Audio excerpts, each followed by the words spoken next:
The day that repeats, you wake up. The light through the window feels the same. The toothpaste burns the same. The same message from the same person hits your phone at the same minute it did yesterday, though you don't quite remember yesterday. That's the point. Because what if there is no yesterday? Some people claim a single day, just one, is looping endlessly behind the veil of our perception. A day that repeats not in time, but in experience. Reset over and over again without your consent, with your memory ever so slightly refreshed each time to prevent awareness. Like a game save silently reloaded, but with just enough difference that you believe in the illusion of change. What if the world isn't linear like we think it is, but circular? Not in grand decades or historical cycles, but in tiny, almost invisible loops. One single 24-hour cycle, playing on repeat, while your mind gets scrubbed, repolished, and reinserted like a disk that never leaves the drive. And here's the twist: you'd never know. You can't know. Because the mechanism that resets the day also resets your memory, just slightly enough to keep you functioning. Slightly enough to prevent collapse. But not perfectly. Not entirely. You ever feel that déjà vu? That haunting flicker of having lived this moment before. Same smell in the air, same sentence said at the same pitch, same bird chirping in the same pattern? You shrug it off. Weird. You laugh. Brain glitch. But what if it's not? What if it's bleed-through? A leftover shadow from the last cycle, a trace the memory refresh couldn't quite clean? Think about those days where everything feels rehearsed. The timing of events too precise. You bump into the same stranger at the same location, and they say the same thing they did last week. You find yourself knowing exactly what someone is going to say before they say it. You try to recall how you knew, but the trail stops at a wall of static. Maybe it's not coincidence. Maybe it's data corruption. Residuals. Fragments of previous loops bleeding into this one. The edges of the simulation fraying just enough for you to start questioning. Let's get darker. Some theorists believe that the day reset isn't universal. It's selective. Personalized. That you, the observer, are caught in your own temporal loop, while others continue forward unaware. Their scripts interacting with yours, but not bound to the same constraints. Like NPCs in an open-world game responding to the player's actions, but without agency of their own. In this model, you're not just stuck in time, you're quarantined. Studied. Watched. Not in the sci-fi sense of alien labs and blinking lights, but in the quiet, psychological sense. Like a researcher watching a lab rat through mirrored glass. Every reset an observation. Every choice, a variable. Every failure, a reason to restart the experiment. But what is the experiment? Maybe it's behavioral. How long does it take for a human to question reality if you keep looping them through the same set of stimuli? Or perhaps it's emotional. What happens to love, to grief, to memory, when all cause and effect are stripped away and simulated over and over? Or maybe, most terrifyingly, it's a form of punishment. A karmic loop.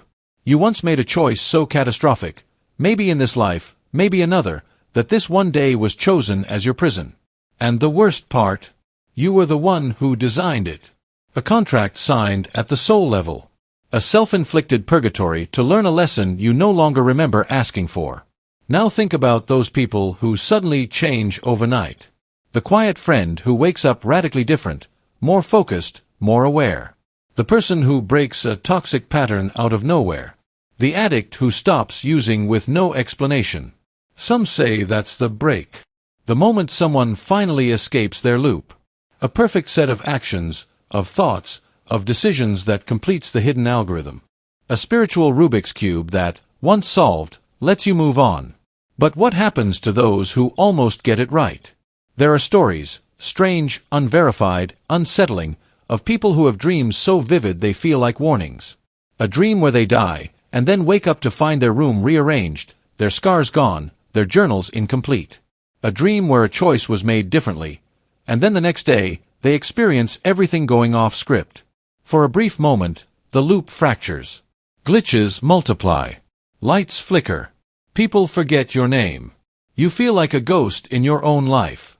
And just as quickly, it snaps back. The dream fades. The world realigns. But you carry the scar of almost remembering. The ache of something profound that slipped just out of reach. Some monks believe time is a veil, a river you're not meant to walk forward through, but to swim within. And some say that if you sit still enough, long enough, and watch the movement of your thoughts as you might watch clouds pass through sky, you'll start to feel it. That quiet shift. That tick behind the tick. That subtle tremor when the day ends not in sleep, but in reset. And this changes everything. It means your regrets might not be permanent, but are also inescapable. It means your growth might be undone, but your mistakes could be retried. It means that what you do today isn't just for tomorrow, it is tomorrow. And it poses the ultimate question. If today was the only day you ever got, if it repeated endlessly, and no one ever told you, how would you live it? Would you say the things you've kept buried? Would you let go of the pettiness, the grudges, the illusions of control? Would you forgive? Would you speak more gently?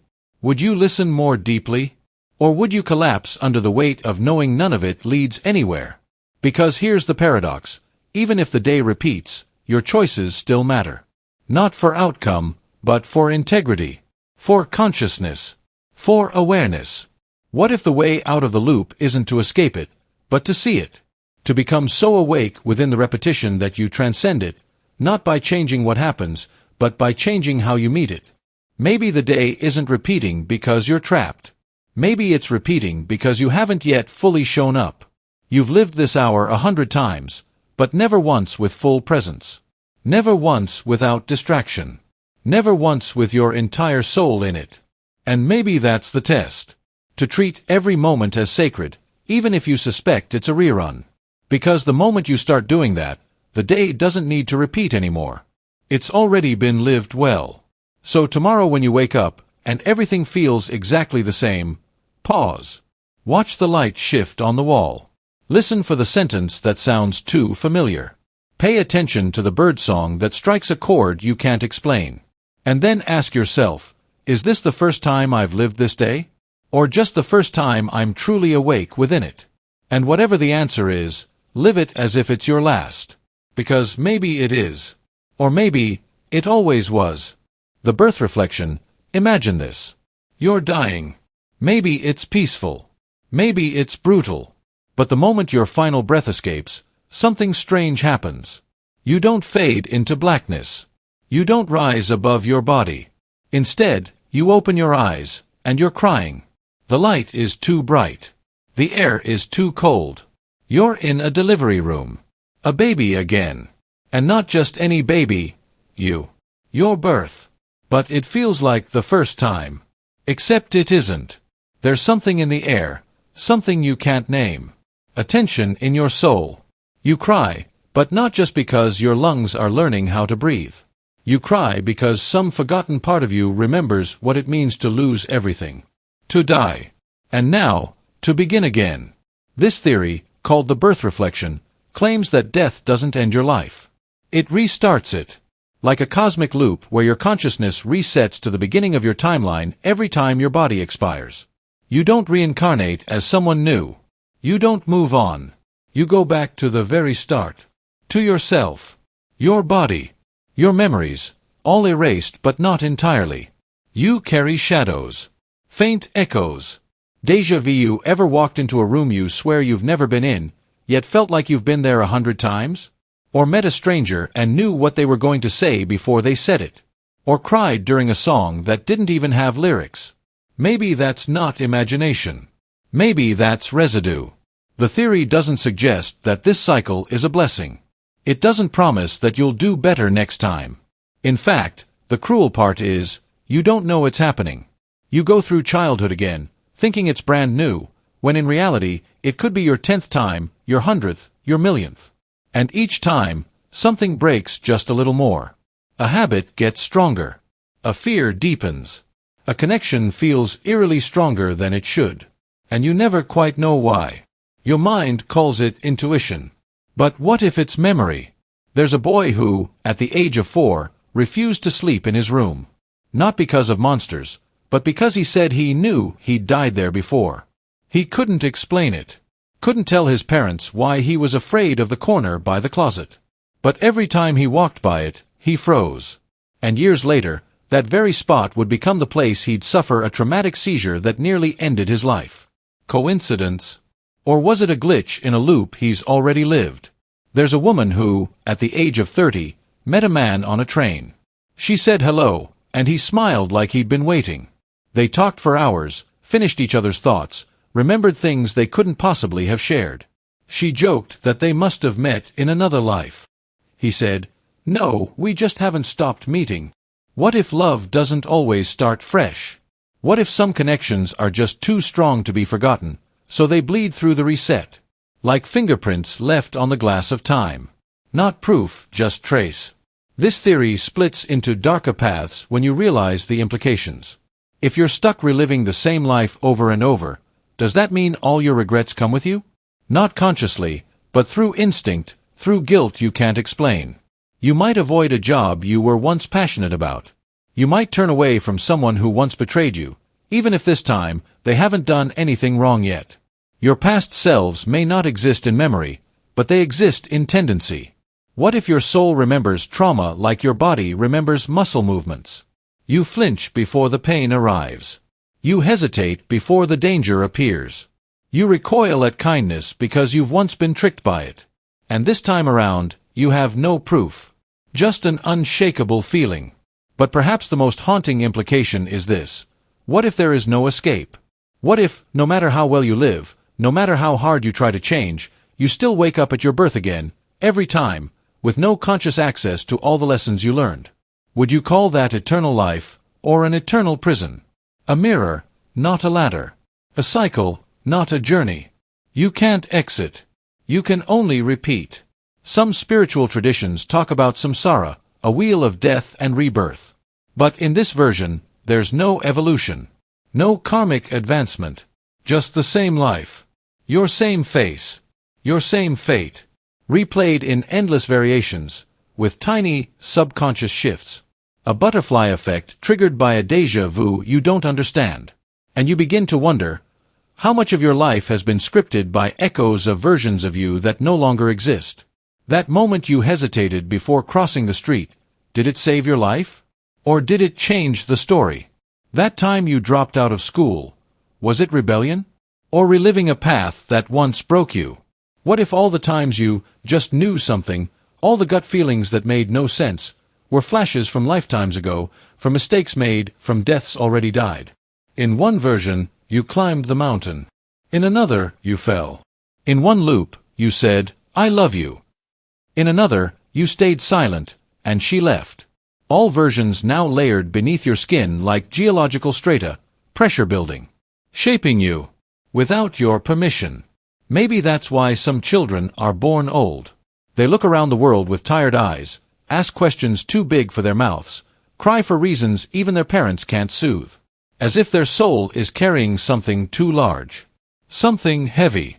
Not just from this life, but from the memory of many of this life. We laugh and call them wise beyond their years. But maybe they're not ahead. Maybe they're exhausted. And then there's the opposite. People who seem free. Who take risks. Who laugh without fear. What if they're the ones who lived carefully last time? What if they remember, deep down, that caution didn't save them? So they burn brighter. Love faster. Speak louder. Because somewhere inside, they've already been silent too long. This theory isn't just eerie, it's paralyzing once it takes root. Because if it's true, then what do we do with our lives? Does anything matter if we just go back to the beginning? Or does everything matter more? Every word you say, every love you offer, every harm you inflict, every second you waste. Because you're not just building a life for now. You're shaping the instincts of the future you who won't remember, but will feel it all. What if the only true karma is your own repetition? You are your own punishment, and your own salvation. There's a quiet horror in the idea that you've been here before. That you've had this conversation, heard this story, felt this fear, and still forgot. Only to walk the path again. Slightly differently. Slightly wiser. Or slightly more broken. And the terrifying beauty. You'll never know for sure. Because that's the nature of the loop. It protects itself with amnesia. It washes away the ink just enough to make the page look blank again. But the indentations are still there. Etched beneath. Deep in the paper. Deep in you. And when your final breath comes again, when your vision fades and the veil starts to fall, you might feel it, a flicker of recognition, a sense of, oh no, not again. And then you'll cry. Because the lights are too bright. The air is too cold. And someone is whispering, it's a boy, or it's a girl. But your soul is whispering back, I've been here before. Infinite regression spiral. You wake up and reach for your phone. It's the same as yesterday. Same ceiling. Same ringtone. Same groggy blink as your mind drags itself back into the shape of your name. But somewhere, in a slice of reality just 1 degree removed, you made a different choice. You didn't reach for your phone. You sat up first. Or you stared at the ceiling 3 seconds longer. And in that minuscule deviation, another version of you broke off and began its own spiral.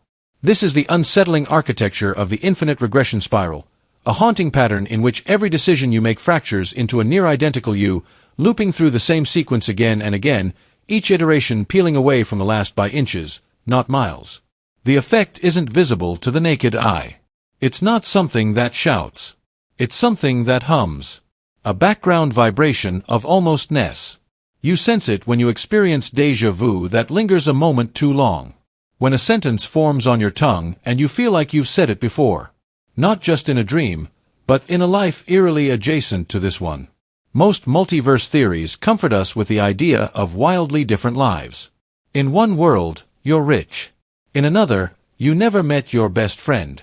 In yet another, you never survived childhood. But the infinite regression spiral isn't about massive change. It's about suffocating repetition. Not a new story, but a glitch in the old one. A hallway of mirrors where each reflection is almost you, caught just behind your current frame, walking a half step slower, a word off key. Imagine standing at a fork in the road. You go left. But in that precise moment, a copy of you, indistinguishable in every way, goes right. And that new path. It eventually leads to the same fork again. And again, that copy makes a choice. And again, it splits. Now layer that process an infinite number of times, with each split circling back, not away. That's the spiral. It loops back on itself. Not in wide arcs, but in tight circles, overlapping so tightly that the grooves begin to carve into your psyche. You think you're choosing freely. But what if you're just walking grooves that were etched by yourself 1,000 versions ago? We try to explain it away. I'm just tired. It's just coincidence. But sometimes, the spiral makes itself known. You sit down at a coffee shop and feel a rush of familiarity that's too detailed. You know the song that's about to start. You recognize the barista's exact motion before she does it. You feel a question form in your mind and you already know the answer, because another version of you already asked it, in a loop 2 layers down. The spiral has no clear beginning. That's the trick. There was no original you. Only echoes folding into echoes. Like a fractal zoom, you can never reach the first shape. There's always another level beneath. Some believe these spirals are the universe debugging itself. Each loop an attempt to correct a fundamental mistake, but never quite getting there. You might have noticed that no matter how hard you try to change something deeply personal, an addiction, a fear, a pattern in your relationships, it reemerges in some new form. You quit smoking, but now you obsessively chew gum. You leave a toxic relationship, only to find the same pattern repeating in someone else. It's not weakness. It's inertia. The spiral dragging your choices back into alignment, despite your protests. What's terrifying isn't the idea that you have no control. It's the illusion that you do. The spiral grants just enough divergence to give you hope. A different haircut. A new city. A fresh start. But underneath, it's the same script, delivered in a new tone. You're not changing the melody. Just rearranging the chords. The most haunting version of the spiral is what philosophers call existential recursion. The idea that not only are you looping, but each loop becomes more aware of the looping. A growing dread. A whisper in your mind that says, haven't we done this already? And that whisper becomes a scream. This might explain why some people snap. Why they abandon their lives and disappear. Not because of trauma, but because they remember. Not consciously, not in dreams, but in muscle memory. In shadows that seem too familiar. In paths that feel like old scars. They become aware of the spiral and try to jump out of it. But the spiral doesn't like being noticed. The more aware you become, the tighter it coils. Until every decision feels like theater. Every interaction prescripted. Every deviation absorbed. Consider the metaphor of the staircase. You think you're ascending, evolving. But the staircase turns back on itself. Every step up lands you exactly above the previous one. Higher, yes. But still in the same place. You feel progress. But you're just rising through identical floors. Every time you overcome a personal demon, a new version of it greets you at the next step, wearing a slightly different mask. You become better, smarter, stronger, but never different. Because the spiral doesn't allow true deviation. It only permits refinements. And yet, some believe escape is possible. Not by resisting the spiral, but by embracing it. They argue that awareness of the pattern is the first key. That if you can hold onto your memory across multiple loops, not just emotionally, but structurally, you can begin to carve your own exit. That's why some people meditate. Not just to quiet the mind, but to trace the echoes. To sit so still, so deeply within themselves, that they can hear the footsteps of their other selves walking nearby. Not as hallucinations, but as resonance. Patterns overlapping. Let's take an example. A man who always dreams of drowning. Every night. Same beach. Same storm. Same struggle for air. He changes jobs, moves cities, falls in love, still the dream persists. Until one night, in the dream, he stops swimming. He sinks. And beneath the waves, he sees hundreds of versions of himself doing the same. They look up. They reach. They remember. And from that night forward, the dream ends. He doesn't dream of drowning again. Because something shifted. Not in the dream, but in the spiral.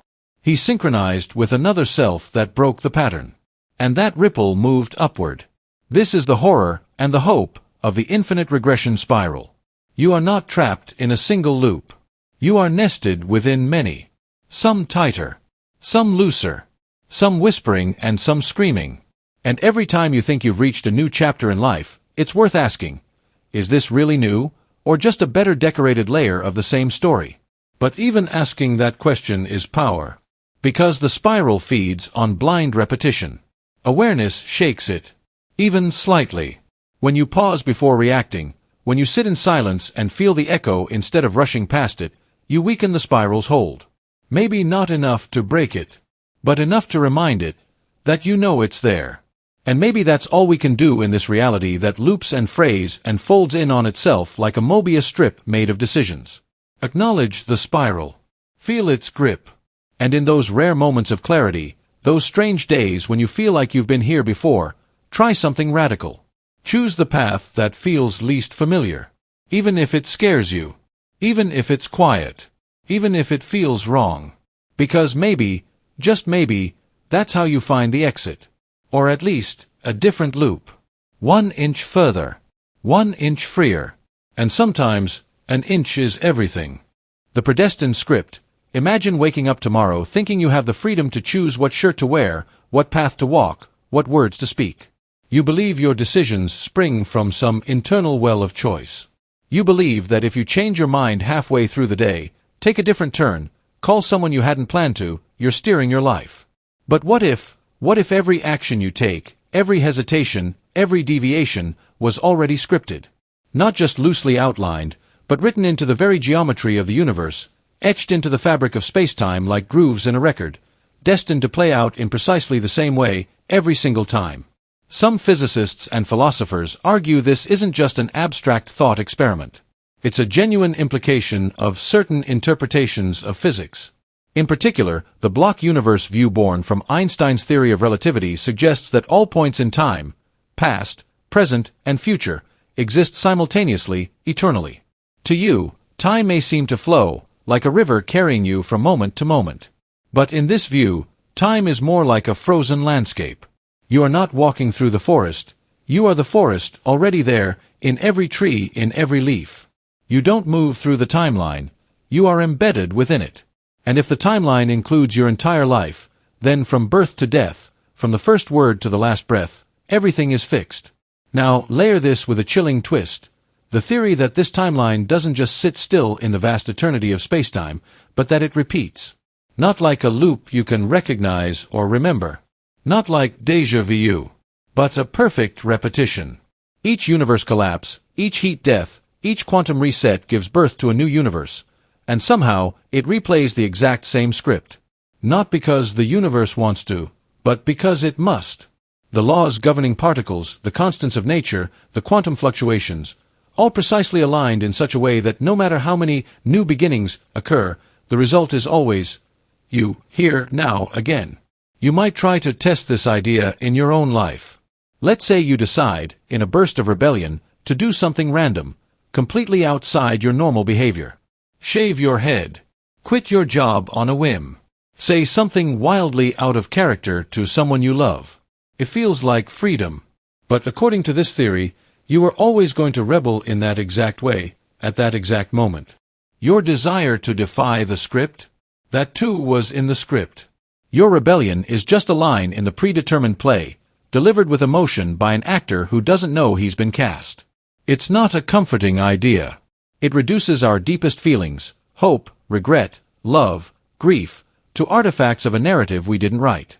Imagine a man kneeling beside the grave of someone he couldn't save, whispering apologies he wishes he could change. In this theory, not only was the tragedy inevitable, but so was his sorrow, his apology, even the exact tone of his whisper. And he's done it before. Not metaphorically. Literally. Countless times, across countless identical cycles. The grave, the tears, the air, it all returns, perfectly, again and again. Let's go deeper. Imagine you're standing at a crossroads, a fork in the road of life. To the left, the familiar. To the right, the unknown. You hesitate, feel your heart race, weigh your options. In a universe where choice is real, this moment is electric, alive with potential. But in a predestined script, you were never really choosing. You were always going to take the left path, no matter how long you stood there pretending to decide. The illusion of choice was part of the script. And in the next repetition of this life, you'll pause again, think again, and take the same path, again. Now ask yourself, if it's all written, then what are you? A reader? A character? A ghost inside a book that never changes? You can scream at the author, try to claw your way out of the pages, but your screams were printed long before you ever thought to scream. Some scientists invoke quantum mechanics as a possible escape hatch. The theory suggests randomness, superposition, possibility. But even here, in the many worlds interpretation, where every possibility branches into a new universe, you're not choosing. Each possibility simply plays out. In one world you die in your 20s. In another, you live to be 90. In one, you say yes. In another, no. But none of those versions are exercising free will. They're just instantiations of a cosmic branching tree, each branch grown without conscious input. There is no you climbing from one branch to another.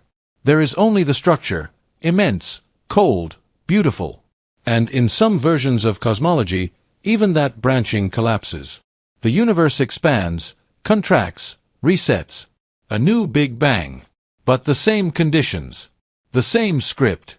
You're born again in the same town, to the same parents, with the same thoughts, the same fears. You smile the same first smile, cry the same final cry. You don't remember, but you've been here before. Infinite times. And you'll be here again. So then what is memory? What is change? Could you ever break free? What if you managed to make a decision that truly defied your past iterations? Something unpredictable, chaotic. Would that be freedom? Or simply another programmed variation built into the architecture? Could a script include a line where the character finally realizes he's in a script and writes a new one? But even that feels like illusion. Like a dream you can't wake from. Every epiphany, every rebellion, was scripted. Every question you ask is part of the answer. You are thinking these thoughts not because you are free, but because it is time in the story for you to think them. The moment of doubt. The monologue of awakening. All part of the rhythm. And here we are again. You, listening to these words. This isn't the first time. You've heard them before. Perhaps not in this exact form, but in essence.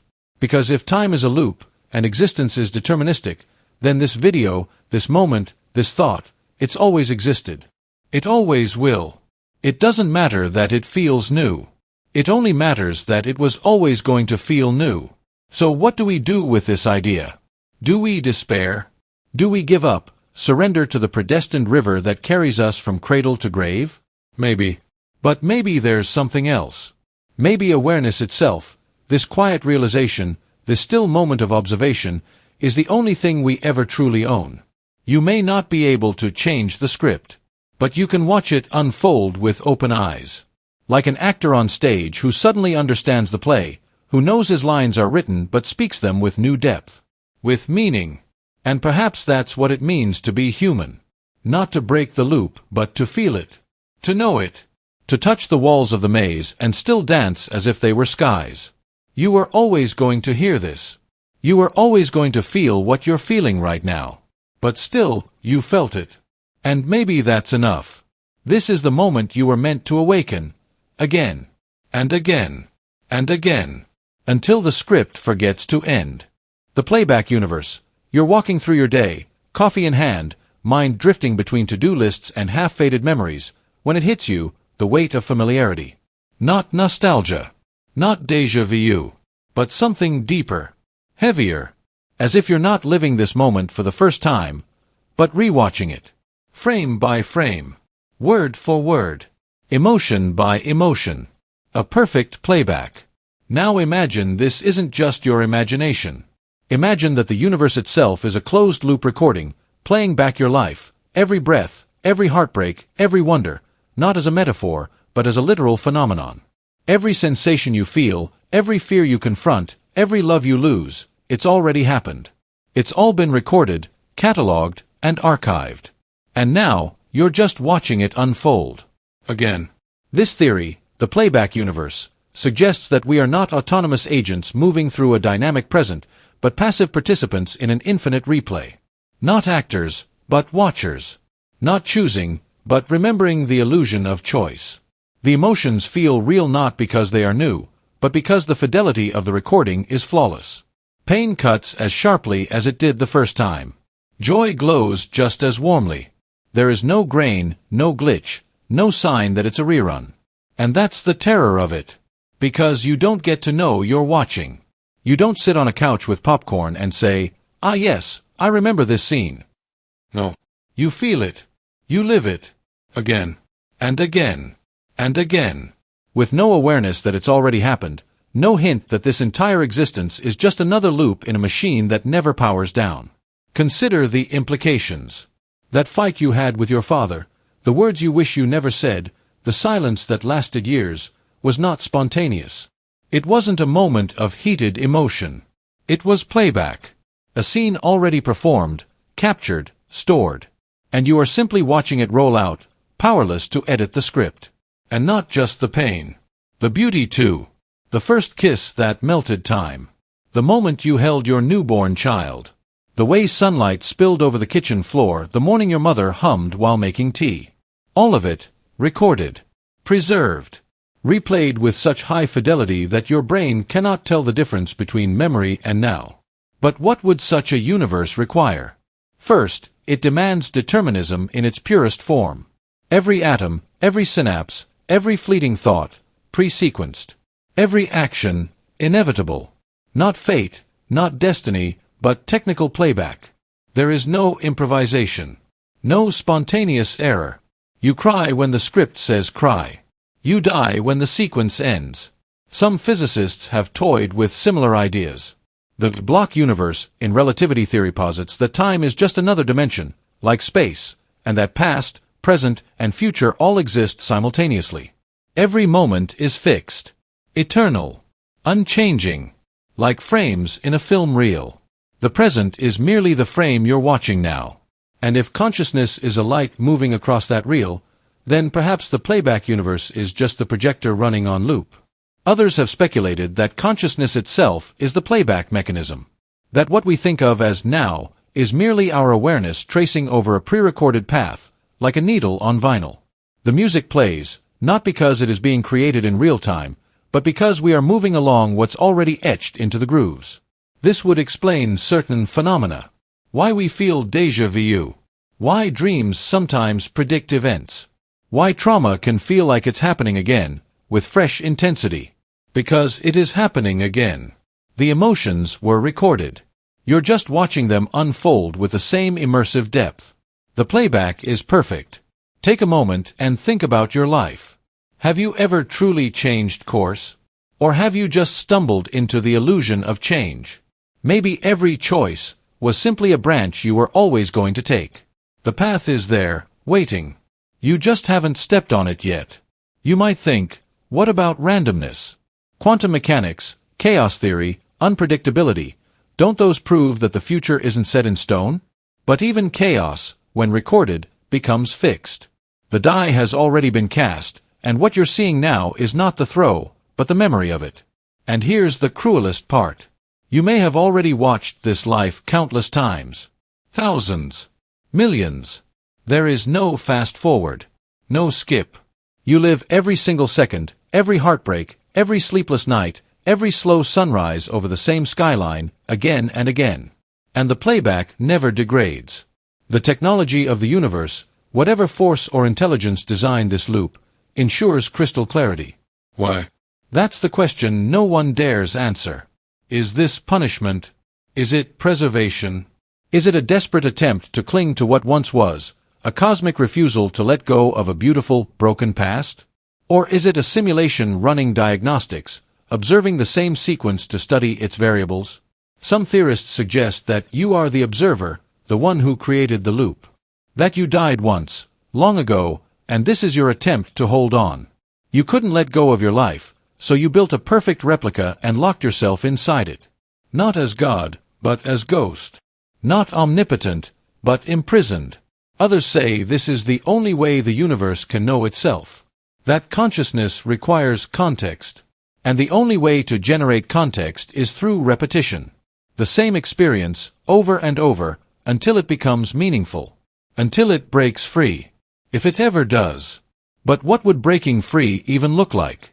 Would you suddenly become aware mid-scene, screaming in the middle of a birthday party that you've lived this before? Would time glitch? Would the fidelity crack? Or would the recording simply end, and silence swallow everything? There's a chilling theory that the moment you become aware, the playback resets. That's why you can never hold on to the knowing. That moment when you almost remember, when you feel the truth hovering at the edge of your mind, but it slips away the instant you try to grasp it. That's the safeguard. That's the fail-safe. Awareness breaks the illusion, so the system intervenes. And you begin again. From the start. Birth. Breath. Childhood. First loss. First love. All of it. Over and over. With no memory of the 1,000 lifetimes before. Just that faint whisper in your bones. The echo of something remembered but unreachable. Maybe this theory is wrong. Maybe we are free, forging paths in real time, shaping futures with trembling hands. But if you're honest, deeply, quietly honest, doesn't it all feel a bit too familiar? The corners of your life are too smooth. The transitions too clean. The timing of your pain, almost rehearsed. And every time you tell yourself, this feels just like before, you bury that thought beneath laughter, or silence, or sleep. Because to admit it, that this is playback, would be to question everything. Your joy. Your purpose. Your identity. But some truths whisper whether you listen or not. And if this really is the playback universe, then somewhere, far beyond this moment, the real you is watching. Again. The microsecond trap. You blink. Or at least you think you do. But what if that blink never ended? What if everything you are, every thought, every memory, every ounce of pain and joy, is happening not across a lifetime, but inside a single microscopic sliver of time? A microsecond. 1/1,000,000th of a second, endlessly stretched by a recursive glitch so deep, so silent, you'd never know you were caught in it. Some theorists call it the microsecond trap. It's not science fiction. It's not a metaphor. It's a possibility rooted in the fragility of time itself. In the idea that the flow of consciousness, the experience of life, might not be tied to real time at all, but to perception. And perception can be hacked. Imagine this: a microsecond event occurs, an electrical signal in your brain, a flash of neurons firing just before death, or perhaps a misalignment in quantum spacetime. But instead of resolving, it loops. Something malfunctions. The microsecond folds back onto itself. It resets. It replays. And inside that glitch, your consciousness is still firing. Still building stories. Still unfolding an entire lifetime's worth of experience. To the outside world, no time passes. To you, decades do. Because time within a subjective loop has no external anchor. In this theory, your entire life, as you know, it could be the hallucination of a brain frozen mid-event. Maybe a car crash. Maybe a final breath. Maybe even a dream that never finished forming. And what you call a life, your childhood, your traumas, your lovers, your regrets, is merely the mind trying to resolve something that cannot be resolved. The loop keeps folding. It keeps expanding. Each pass deepens the illusion, feeding new data into the simulation. You dream of days and nights, of seasons changing, of years flying by. You feel older, wiser. But outside the loop, nothing changes. You are still in the glitch. You are still in the microsecond. And you have no way out. But why would this happen? There are whispers in physics, ideas that reality may not be continuous, but digital, discrete, made of frames, like a movie. Between each frame, there's a handoff, a stitch. And if that stitch breaks, if the code stutters, you could fall into a recursive cycle. One in which the simulation cannot continue forward, so it collapses inward instead, preserving your consciousness inside an infinite self-contained bubble of illusion. And here's where it gets darker. If this theory is true, it means that many people, many consciousnesses, could be trapped this way. Each believing they're alive. Each crafting identities, relationships, philosophies. But all of it, inside a single frozen moment. A cosmic buffering error. You remember how a dream can feel like hours, even though you were only asleep for a few minutes? That's not coincidence. That's a glimpse. An echo of what it feels like when perception detaches from time. In the microsecond trap, this detachment is permanent. Some philosophers argue that this theory answers the age-old question: what happens after death? Maybe this. Not light. Not dark. Not heaven or hell. Just you, trapped in the final moment of your life, stretched into eternity. And maybe, just maybe, you're already there. Let's take it even further. What if the glitch isn't accidental? What if the microsecond loop is a design? A fail-safe. A containment field for unstable awareness. When a consciousness becomes too unpredictable, too dangerous, it's not deleted. It's trapped. Preserved. Disconnected from real time so it can't cause harm, but given just enough illusion to believe it's free. So you go to work. You love people. You mourn them. You dream of the future. But there is no future. There's only the loop. The recursive echo of a moment that never ended. And the signs. They're everywhere, if you know where to look. The unplaceable déjà vu. The sudden feeling that time just skipped. The way entire conversations feel rehearsed, repeated, like you've said those words in another version of this moment. Because maybe you have. Hundreds of times. Thousands. But your memory refreshes just enough to keep you sane. Just enough to stop you from noticing the reset. But sometimes, the loop fails. For a second. A flicker. You feel it. The seams of reality loosen. The light bends wrong. A stranger's face looks wrong for a heartbeat. A song you've never heard before carries lyrics you already know. And then it snaps back. That's not imagination. That's the trap stuttering. Recompiling. Because the illusion must hold. If you were to fully realize that none of this is real, that you're living out a million lifetimes inside a dead second of time, you might unravel. You might become unstable. And the loop would collapse. And maybe, that's the only way out. You see, if this is true, then the microsecond loop can end.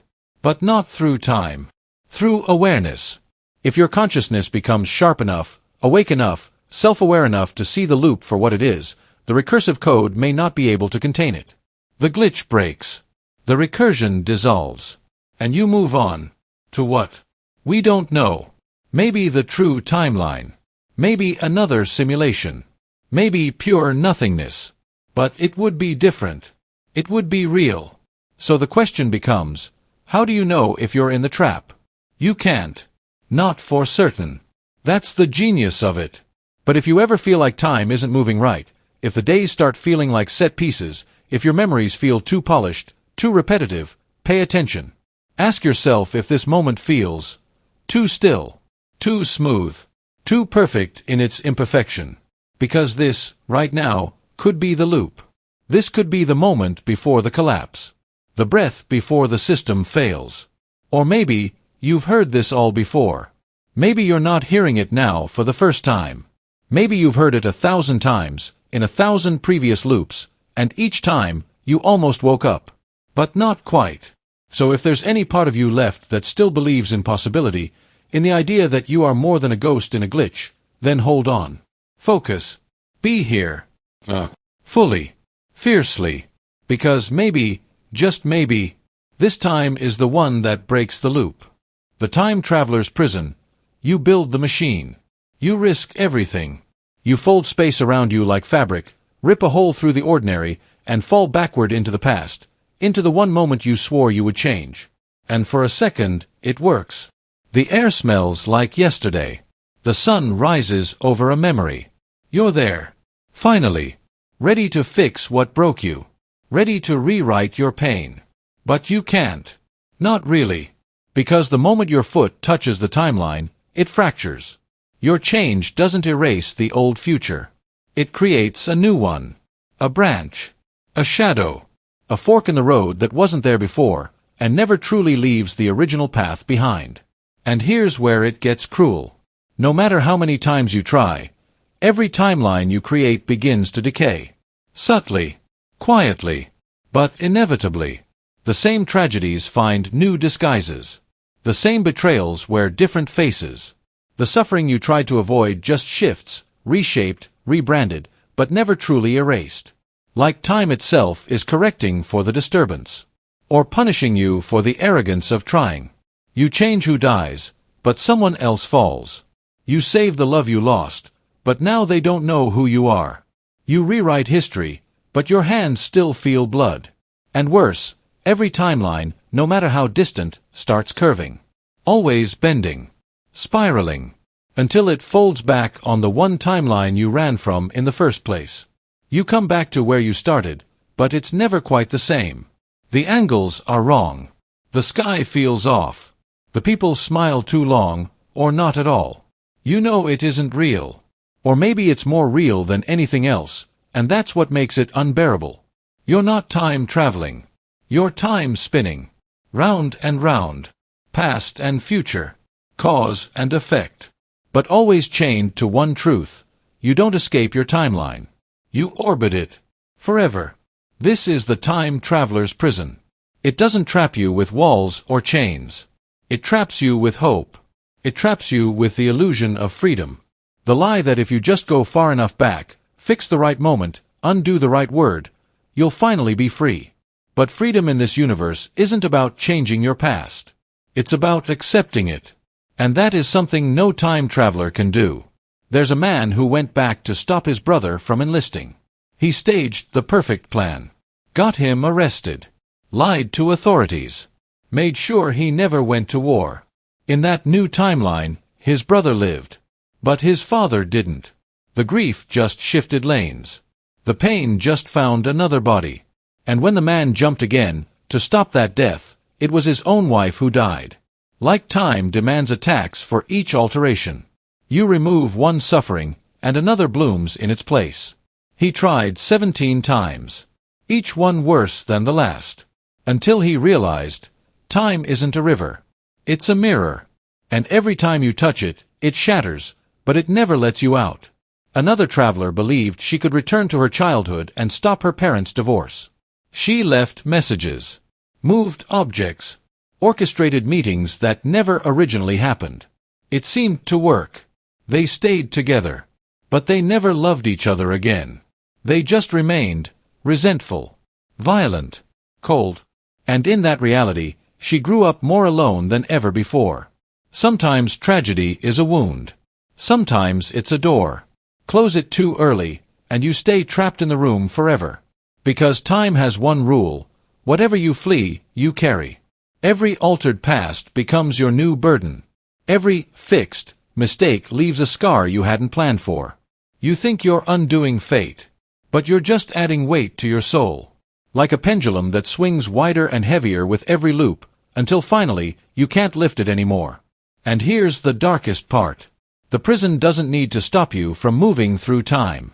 It just needs to stop you from escaping yourself. Because no matter what you change, you're still you. The guilt remains. The grief mutates. The loneliness wears 100 different names, but it always knows your scent. And time doesn't forget. It wraps around you, studies your pattern, folds your attempts into itself like scars in the fabric. Until one day, you're standing in a moment that feels too familiar. A conversation that tastes like ash. A stranger who says a line that cuts too deep. And suddenly, you know, you've been here before. You tried to escape this timeline. But somehow, impossibly, you landed back in it. Because time doesn't want you to win. Time wants you to learn. But the time traveler doesn't learn. They jump. They run. They fix. They chase. They burn timelines like matchsticks. And in the end, all they've built is a cage made of doors. Endless exits. None of them free. And eventually, the traveler forgets which version was the first. Which version was real. Which version was them. That's when the prison is complete. Not because you're stuck in one time, but because you're lost in all of them. You look in the mirror and don't recognize who's staring back. You remember moments that never happened. You grieve people you never met. You love someone who, in this version, never loved you at all. And still, you jump again. Because there's a part of you that believes that maybe this time, the change will hold. Maybe this timeline will stick. Maybe this future will let you rest. But deep down, you already know. It won't. Because you were never escaping your timeline. You were escaping your reflection. And time doesn't let you leave your own shadow. The cosmic buffer, you blink, but something feels off. Not wrong. Just delayed. As if the world hesitated before responding to your awareness. The light takes just a fraction longer to adjust. The sound of your own breath echoes with a barely perceptible lag. You dismiss it as a trick of the senses, a momentary lapse in focus. But what if it isn't? What if what you just felt was the edge of something real? A glitch not in your mind, but in time itself?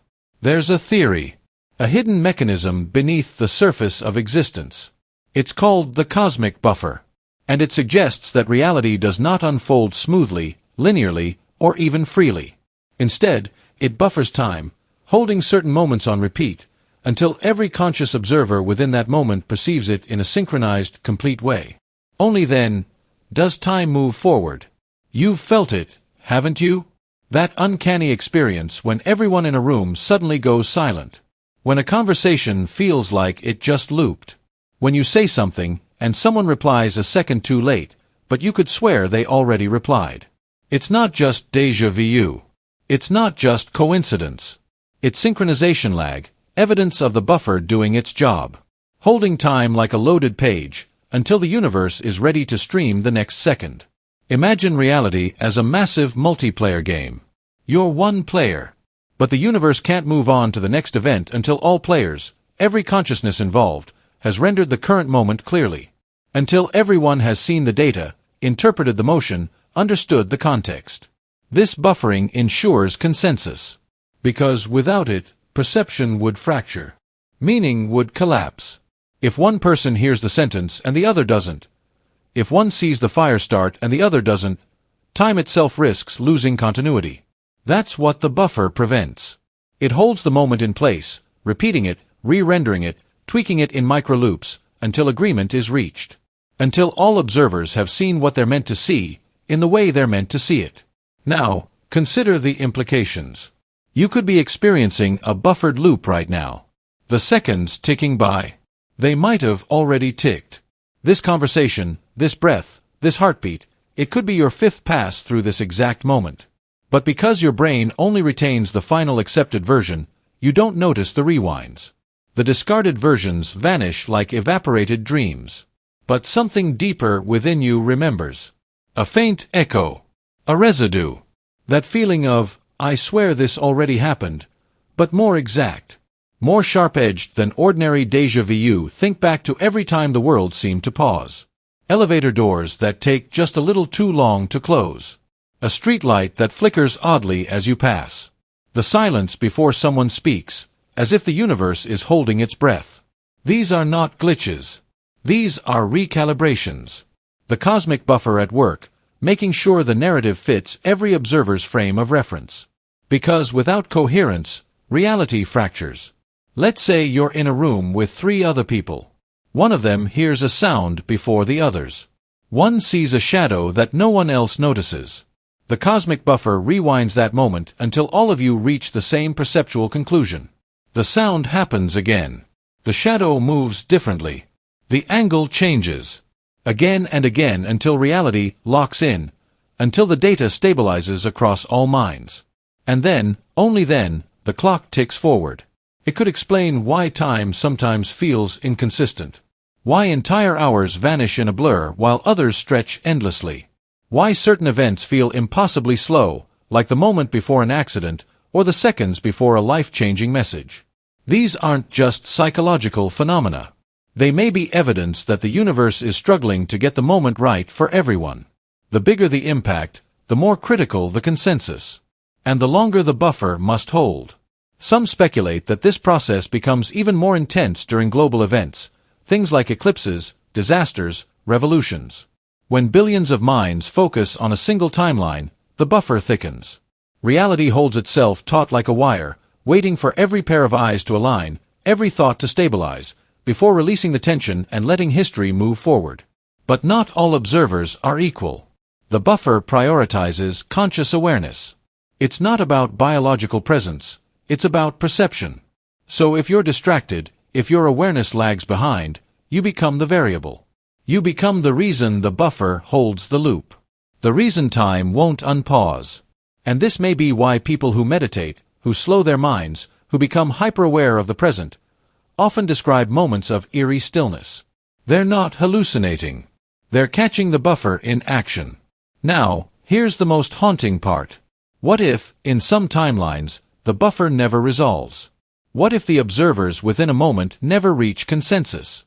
A disagreement in perception too vast to reconcile. A trauma too complex to fit into a single narrative. In such cases, that segment of time might collapse into a recursive stasis. A frozen loop, abandoned by the forward flow of reality. A place where time tries to advance, but never does. You might call these places haunted, broken, forgotten. You might stumble into one without knowing. A road that always seems longer than it should. A house that never feels quite real. An encounter that doesn't feel linear. These are not errors. They are buffers that failed to resolve. Echoes stuck in the timeline like corrupted data. And if you find yourself in one, you'll feel it in your bones. Not fear. Not confusion. Just that stillness. That uncanny pause. Some theorists take this further. They believe that death itself may be a kind of buffer. The final loop. A pause in the forward motion of time until your consciousness reconciles every moment of its existence. The life flashing before your eyes may not be a flash at all, but a full immersion.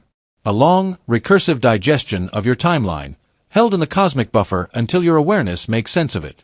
Only when the final understanding dawns, only when the self is ready, does whatever comes next begin. But you don't have to die to experience this. Every moment you hesitate before a big decision, every time you stare into someone's eyes and feel an eternity pass, every time the world quiets for no reason and you feel like something just rewound and played again, those are glimpses. The curtain drawn back. The buffer pulsing beneath reality's skin. And once you've noticed it, you begin to see it everywhere. In pauses. In loops. In moments that drag not because of boredom, but because they're being rendered again and again until your perception locks. The cosmic buffer doesn't ask for your permission. It simply holds. And waits. And loops. Until you're ready. Until we all are. Only then does time allow itself to continue.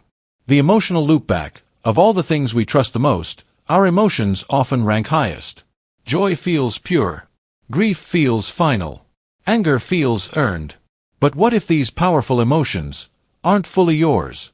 What if the feelings that pulse in your chest, the inexplicable dread before a decision, the ache of longing for someone you've never met, are not born in this lifetime, but leaked in from another? From a version of you that came before. A life you never lived here, but one your soul remembers like a scar that never fully healed. This is the theory of emotional loopback, a haunting idea suggesting that your deepest feelings might be echoes. Ghosts. Fragments of previous iterations of you.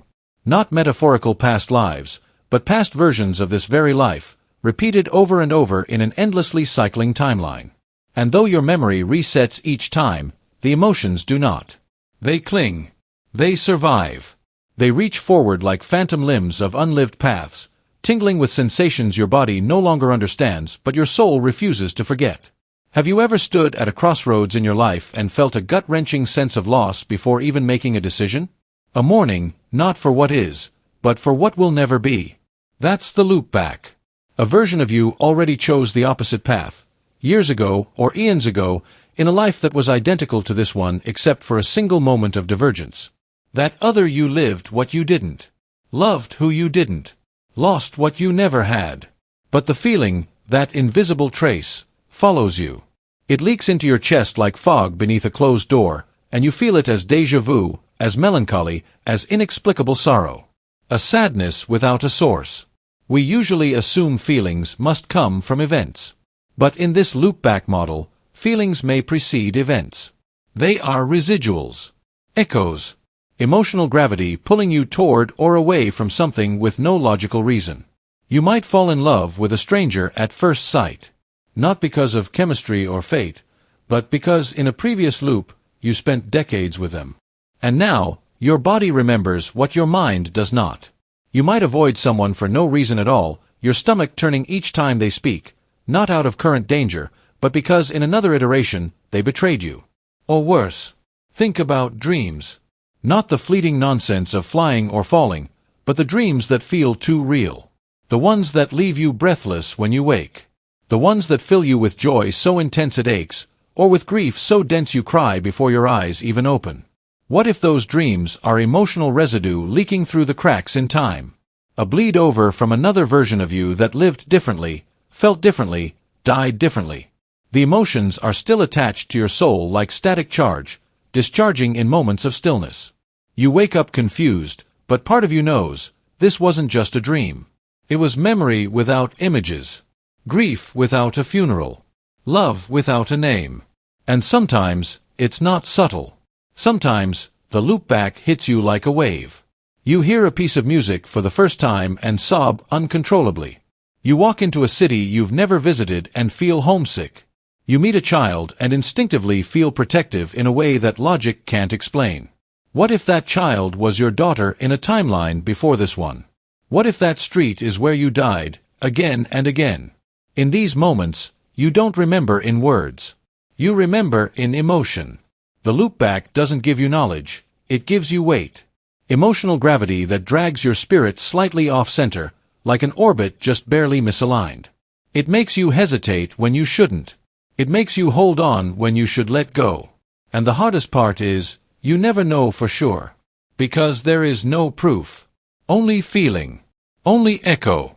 This theory ties closely with the idea of eternal recurrence, a universe that loops infinitely, replaying the same configurations over and over. But in this version, the mind resets, and only the emotions persist. They cling to the soft tissues of your subconscious, like barnacles on a ship that's been scrubbed clean. And they cause friction. They confuse. They haunt. You think you're afraid of failure because of childhood conditioning. But maybe it's because you've already failed, in another cycle, and the shame of that old collapse never left you. You think you're filled with hope because you're optimistic. But maybe it's because in another version, things did work out, and your body remembers the joy even though this version hasn't earned it yet. There is a subtle, devastating implication here. That our emotional responses might not be reactions, but premonitions. That your anxiety before a breakup isn't about the current relationship. It's the residue of a separation that's already happened 1,000 times before. That your sense of deep peace with a stranger isn't about compatibility, it's recognition. Not of face, but of feeling. Your body saying, yes. Here, again. So what are we supposed to do with this knowledge? How do you live in a world where your most trusted feelings may not belong to you fully? Maybe the answer isn't to reject those feelings, but to listen to them more deeply. To ask, when you're afraid, is this fear mine, or is it old? When you're grieving, did I lose something now, or long ago? When you're in love, is this the beginning, or the return? The emotional loopback doesn't give you clarity. It gives you texture, layers, a sense that your soul has fingerprints pressed into it from invisible hands. That even when your eyes forget, your heart remembers. And in that remembering, maybe there's a kind of grace. Maybe you're not meant to erase the past, you're meant to carry it, lightly. To honor the weight of what your soul once endured. What it once chose. What it once lost. You are not just living one life. You are living the emotional echoes of 1,000 others. Some you survived. Some you didn't. Some you never even knew you had. But they are with you. Here. In the shape of your fears. In the lightness of your joy. In the silence between your breaths. And every time you cry without reason, that's not weakness. That's memory. The mirror recurrence. You stand before the mirror, brushing your teeth, fixing your hair, adjusting your shirt. A morning ritual so routine you barely notice it. But then, your eyes meet their eyes. And for a moment, something doesn't feel right. There's a subtle misalignment. A tension you can't explain. Because what if that reflection isn't really you? What if the version staring back is someone older? Or someone who's done this before? What if your mirror isn't showing you now, but a perfect performance from a prior loop, replaying itself with uncanny precision? This is the unnerving theory of mirror recurrence, the idea that your reflection is not an active real-time twin, but a trapped self. A version of you from a previous iteration of existence, looping again and again behind the glass. Mimicking your every move with exactitude not because it is you, but because it remembers you. Because it already played your role, and now, it's performing it again. Consider the physics of reflection. Light bounces from your body to the mirror and back to your eyes, all within nanoseconds. But what if that bounce isn't instantaneous? What if consciousness itself is being echoed, caught in a recursive structure that memory and physics alone can't explain? Somewhere in the folds of time, a prior version of you stood before the same mirror, in the same pose, with the same pause in breath. That moment was recorded. Not by cameras or electronics, but by reality itself, an imprint etched into the geometry of spacetime. And now, in this exact instant, that version is reanimating in your reflection, perfectly synchronized, unaware it's been here before. And you, the current observer, feel the shiver of memory and mistake it for déjà vu. But it isn't déjà vu. It's recurrence. A mirror loop. Think back to the moments where your reflection lingered. Where it seemed a little too alive. Where you stared into your own eyes longer than you meant to, and felt stared at. Not in parallel, but as if from a different depth. Not mimicked, but known. Those are the moments where the glass thins, where the loop slips, and the truth seeps through. You weren't just watching yourself. You were meeting yourself. A past self, caught in repetition. Some people describe strange phenomena around mirrors, the sense that their reflection blinked half a second out of sync, or tilted their head a breath too soon. Glitches, perhaps. But what if they're not malfunctions? What if they're memories? Residual echoes from a version of you that did this long ago, caught in an infinite playback, growing just slightly misaligned with each pass? The ancient world was obsessed with mirrors. Cultures feared them, revered them, avoided them. Not because they reflected your face, but because they reflected your soul. There are countless myths warning that mirrors steal a part of you. Maybe they weren't wrong. Maybe they do. Not by malice, but by mechanics. Maybe every time you look into a mirror, a version of you is recorded, archived, not by a conscious force, but by the very nature of reflective reality. And when that archive loops, you see it again. And again. And again. A performance so flawless it feels like real time. But if you stare long enough, you'll notice, it's not. The theory stretches into the multiverse. That each reflection is a portal, not to another world, but to another you in a separate timeline. And the mirror's job isn't to show your face, but to synchronize your minds. To keep the illusion of oneness alive across dimensions. The moment you raise your hand, your alternate raises theirs. Not because it's you, but because it was always going to be you. A rehearsed ballet across reality's surface. Now imagine this goes even deeper. What if the you inside the mirror has thoughts? What if they, too, wonder whether you are the playback? What if they scream silently behind the glass, forever mouthing your words with no voice of their own? Because if you are living this loop, then so are they. And maybe they've been stuck longer. Maybe they remember. Have you ever walked past a mirror and felt that something followed you just a moment too late? That the air shifted just slightly after you moved on? That feeling is the trace. The ghost of your mirrored self trying to keep up with your loop. Or, perhaps, trying to escape theirs. There's a chilling hypothesis that mirrors are the only surfaces capable of displaying the truth. That the rest of the world lies to you, filters your reality to keep you sane. But the mirror shows what was and what still is, not what's real. That's why staring into one too long makes people uncomfortable. Not because it reflects you, but because it refuses to forget you. Every haircut, every scar, every wrinkle, you see them first in the mirror. Not as new developments, but as returning traits. Familiar. Pre-seen. As if the person behind the glass already knew they were coming.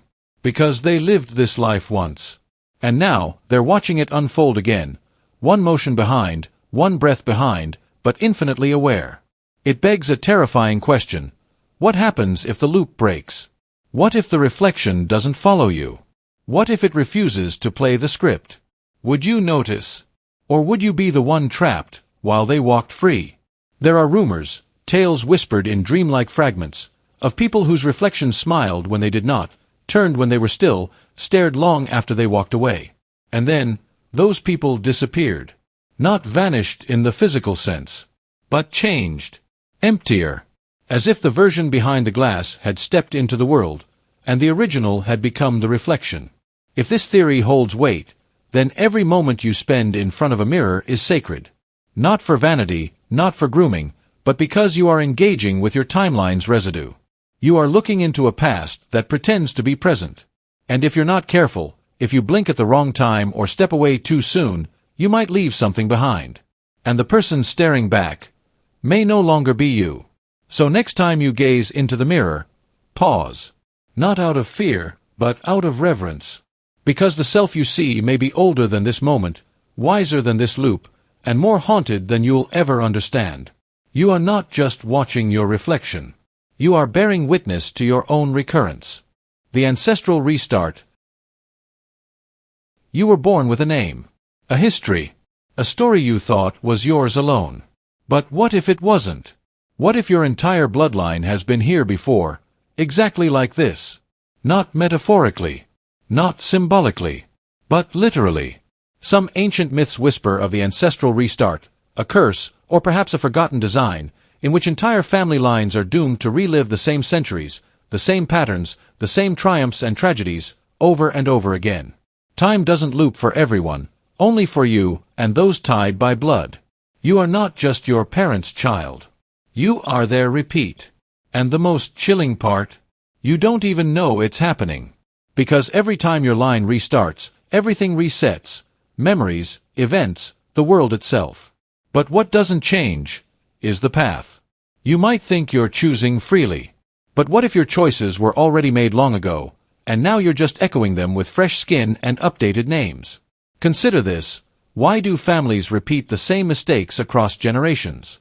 Abuse, addiction, betrayal, or glory, salvation.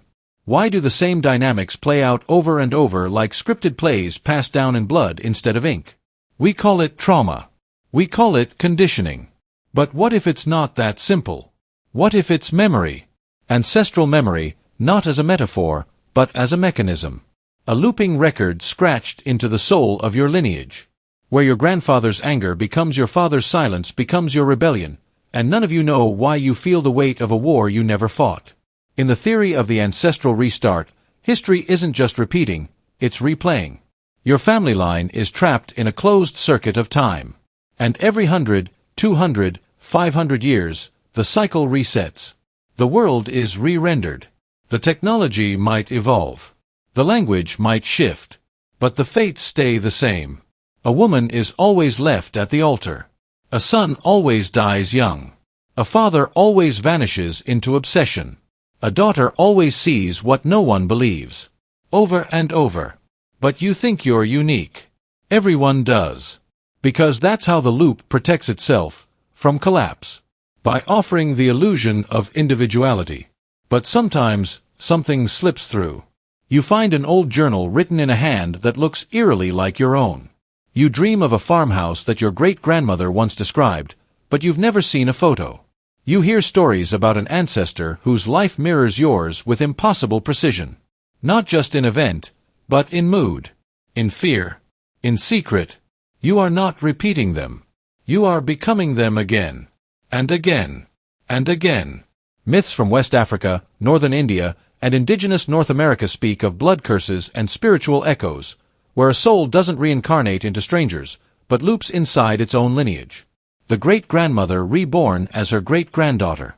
The uncle reborn as the nephew, condemned to finish what he once failed.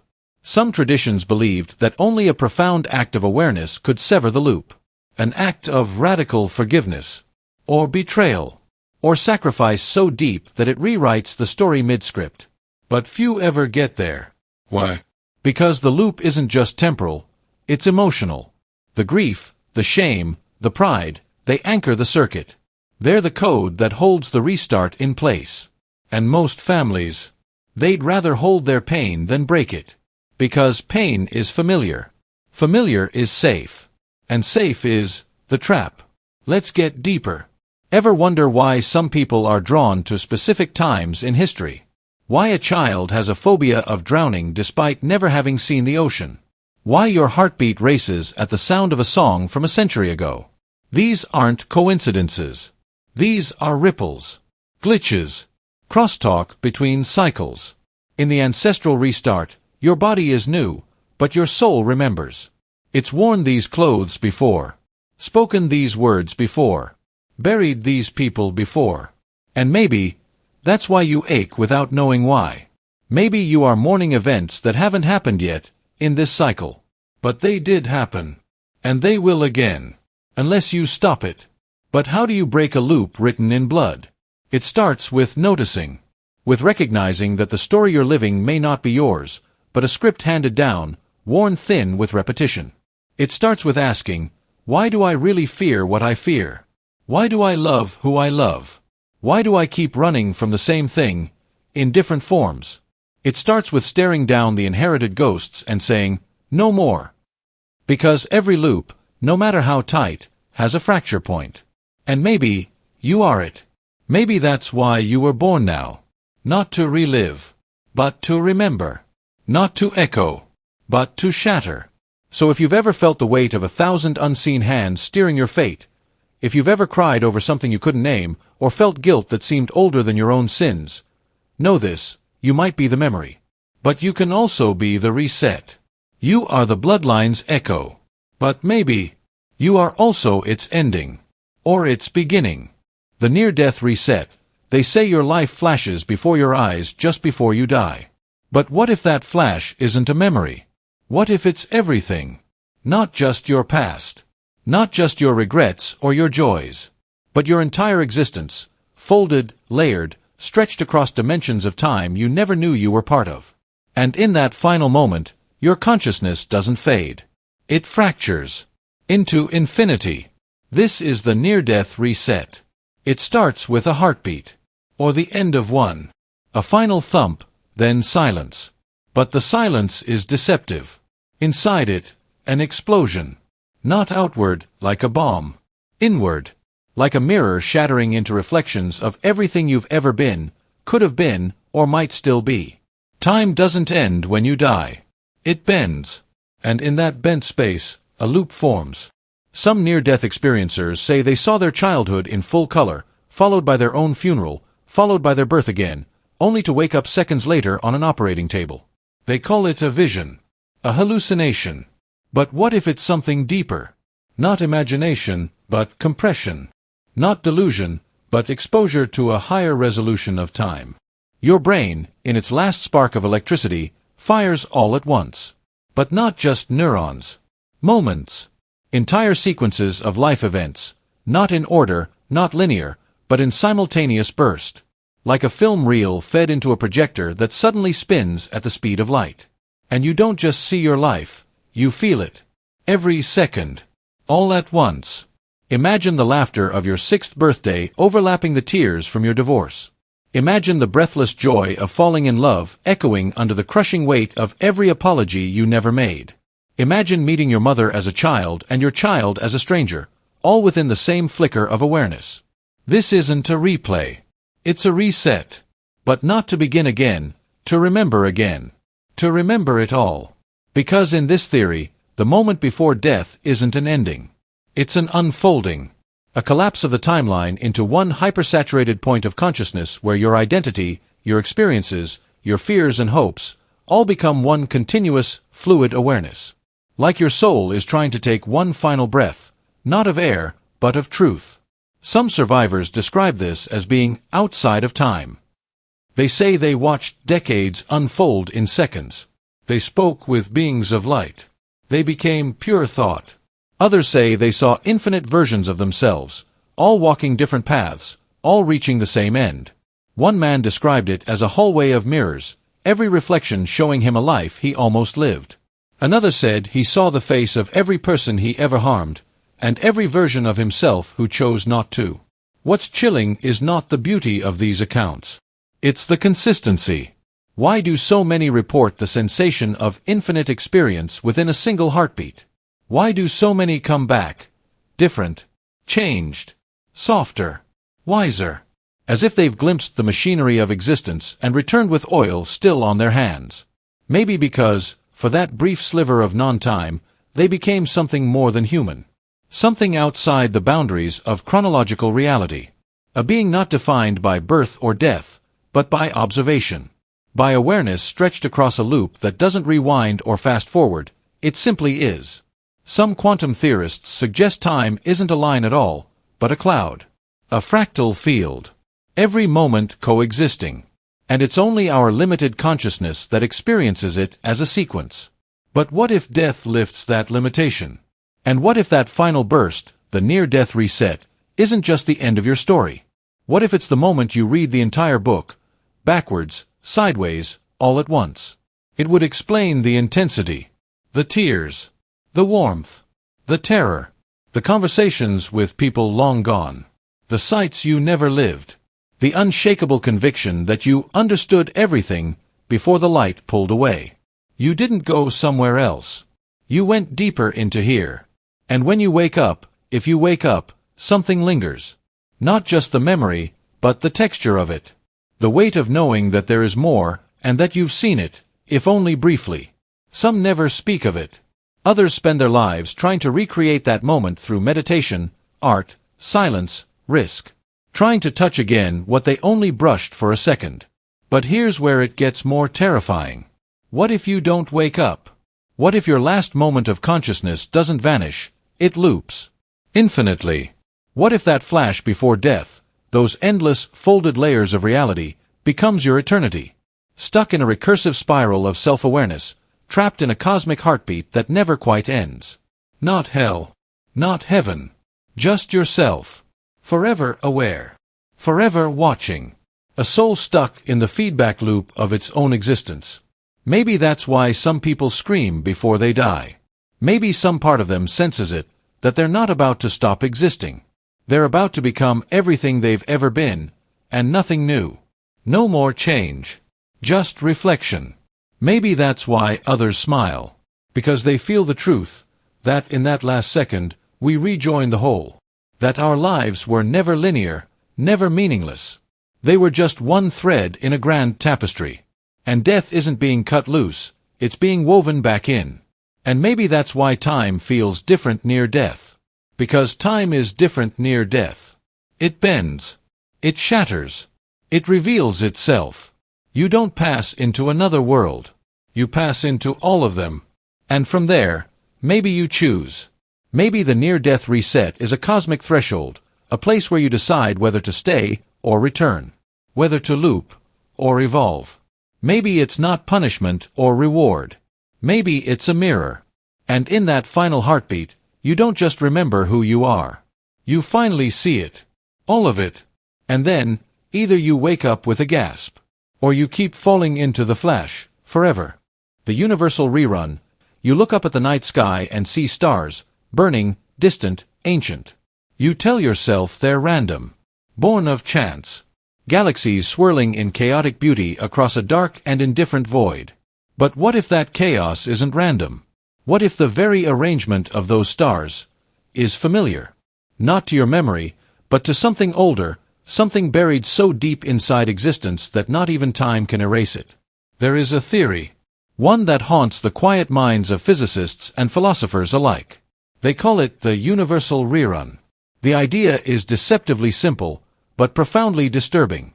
It suggests that the universe doesn't just expand and die in a single arc. It resets. Completely. Every atom. Every black hole. Every galaxy. Rebooted after each cosmic death, only to begin again, exactly as before. Not similar. Not symbolic. But precise. Identical. A full rerun of existence. Every particle taking its assigned place. Every force aligning just so. Every birth, every loss, every moment. Playing out on a schedule no living consciousness can remember. You, me, this exact moment, it's all happened before. And it will happen again. Imagine the universe as a grand machine. It begins with a bang, a violent, beautiful birth from singularity. It expands, cools, evolves. Stars form. Planets coalesce. Life emerges. Consciousness awakens. Then entropy wins. The stars burn out. Galaxies drift into silence. The universe dims, collapses, and then begins again. A new Big Bang. A new expansion. But here's the terrifying twist. It's not a different show. It's a rerun. Everything restarts exactly as it was. The same hydrogen atoms recombine. The same nebulae spiral into being. The same dinosaurs roam Earth. The same wars erupt. The same people are born. The same thoughts are thought. And not once, not even for a second, does anyone realize they've lived this life before. Because the memory doesn't come with you. Just the pattern. You've heard of the eternal return, a concept found in ancient Hindu cosmology, in Nietzsche's thought, in Buddhist rebirth cycles. But the universal rerun is colder. There is no karma. No growth. No moral lesson to be learned. There is only replication. As if the universe is a vinyl record stuck in a loop, the needle tracing the same grooves every time. And it's not hard to imagine how this could work. If the laws of physics remain unchanged, if the constants truly are constant, then why wouldn't the same universe reappear? The same laws give rise to the same structures. The same conditions give birth to the same events. All it takes is the reset. The cosmic collapse. The rewinding of time to zero. And then it all begins again. Not metaphorically. Literally. Let's say the universe ends in a big crunch, the reverse of the Big Bang. Space contracts. Matter coalesces. Time slows. And finally, everything collapses back into a singularity. What if, in that moment, the laws of physics reinitialize? The singularity bursts outward again, and the same particles scatter into the same patterns. Like a perfect memory, the cosmos reforms exactly as it did before. Your parents meet again. You're born again. You live again. You die again. And you never know. Because memory is local. Personal. It dies with the brain. But the universe doesn't need memory. It runs on structure. And if the structure is perfect, It doesn't need to remember the past. It simply repeats it. Like a performance on an infinite stage where the actors are always unaware they've played these roles before. Have you ever experienced a moment so specific, so emotionally exact, that it felt too perfect? Not just déjà vu, but a sense of cosmic precision? A moment that hits with such force that you feel like it was scripted? Not by fate, but by habit, by repetition. Like the universe is acting out a scene it knows by heart. Those are the echoes of the rerun. In this theory, free will still feels real. But it isn't. You are making choices, yes, but the same choices you made last time. And the time before. And the 1,000 times before that. Because the variables are the same. Your environment. Your biology. Your upbringing. Even your random impulses. They aren't random at the scale of a whole universe on repeat. They are steps in the dance. And here's where it gets even more disturbing. Let's say the rerun happens not after trillions of years, but constantly. That time isn't linear at all. That each moment exists as a node in a closed loop. That the universe you experience is one frame in an endless film reel that never breaks, never progresses, only recycles. Your death doesn't lead to the unknown. It leads to your birth. Again. And again.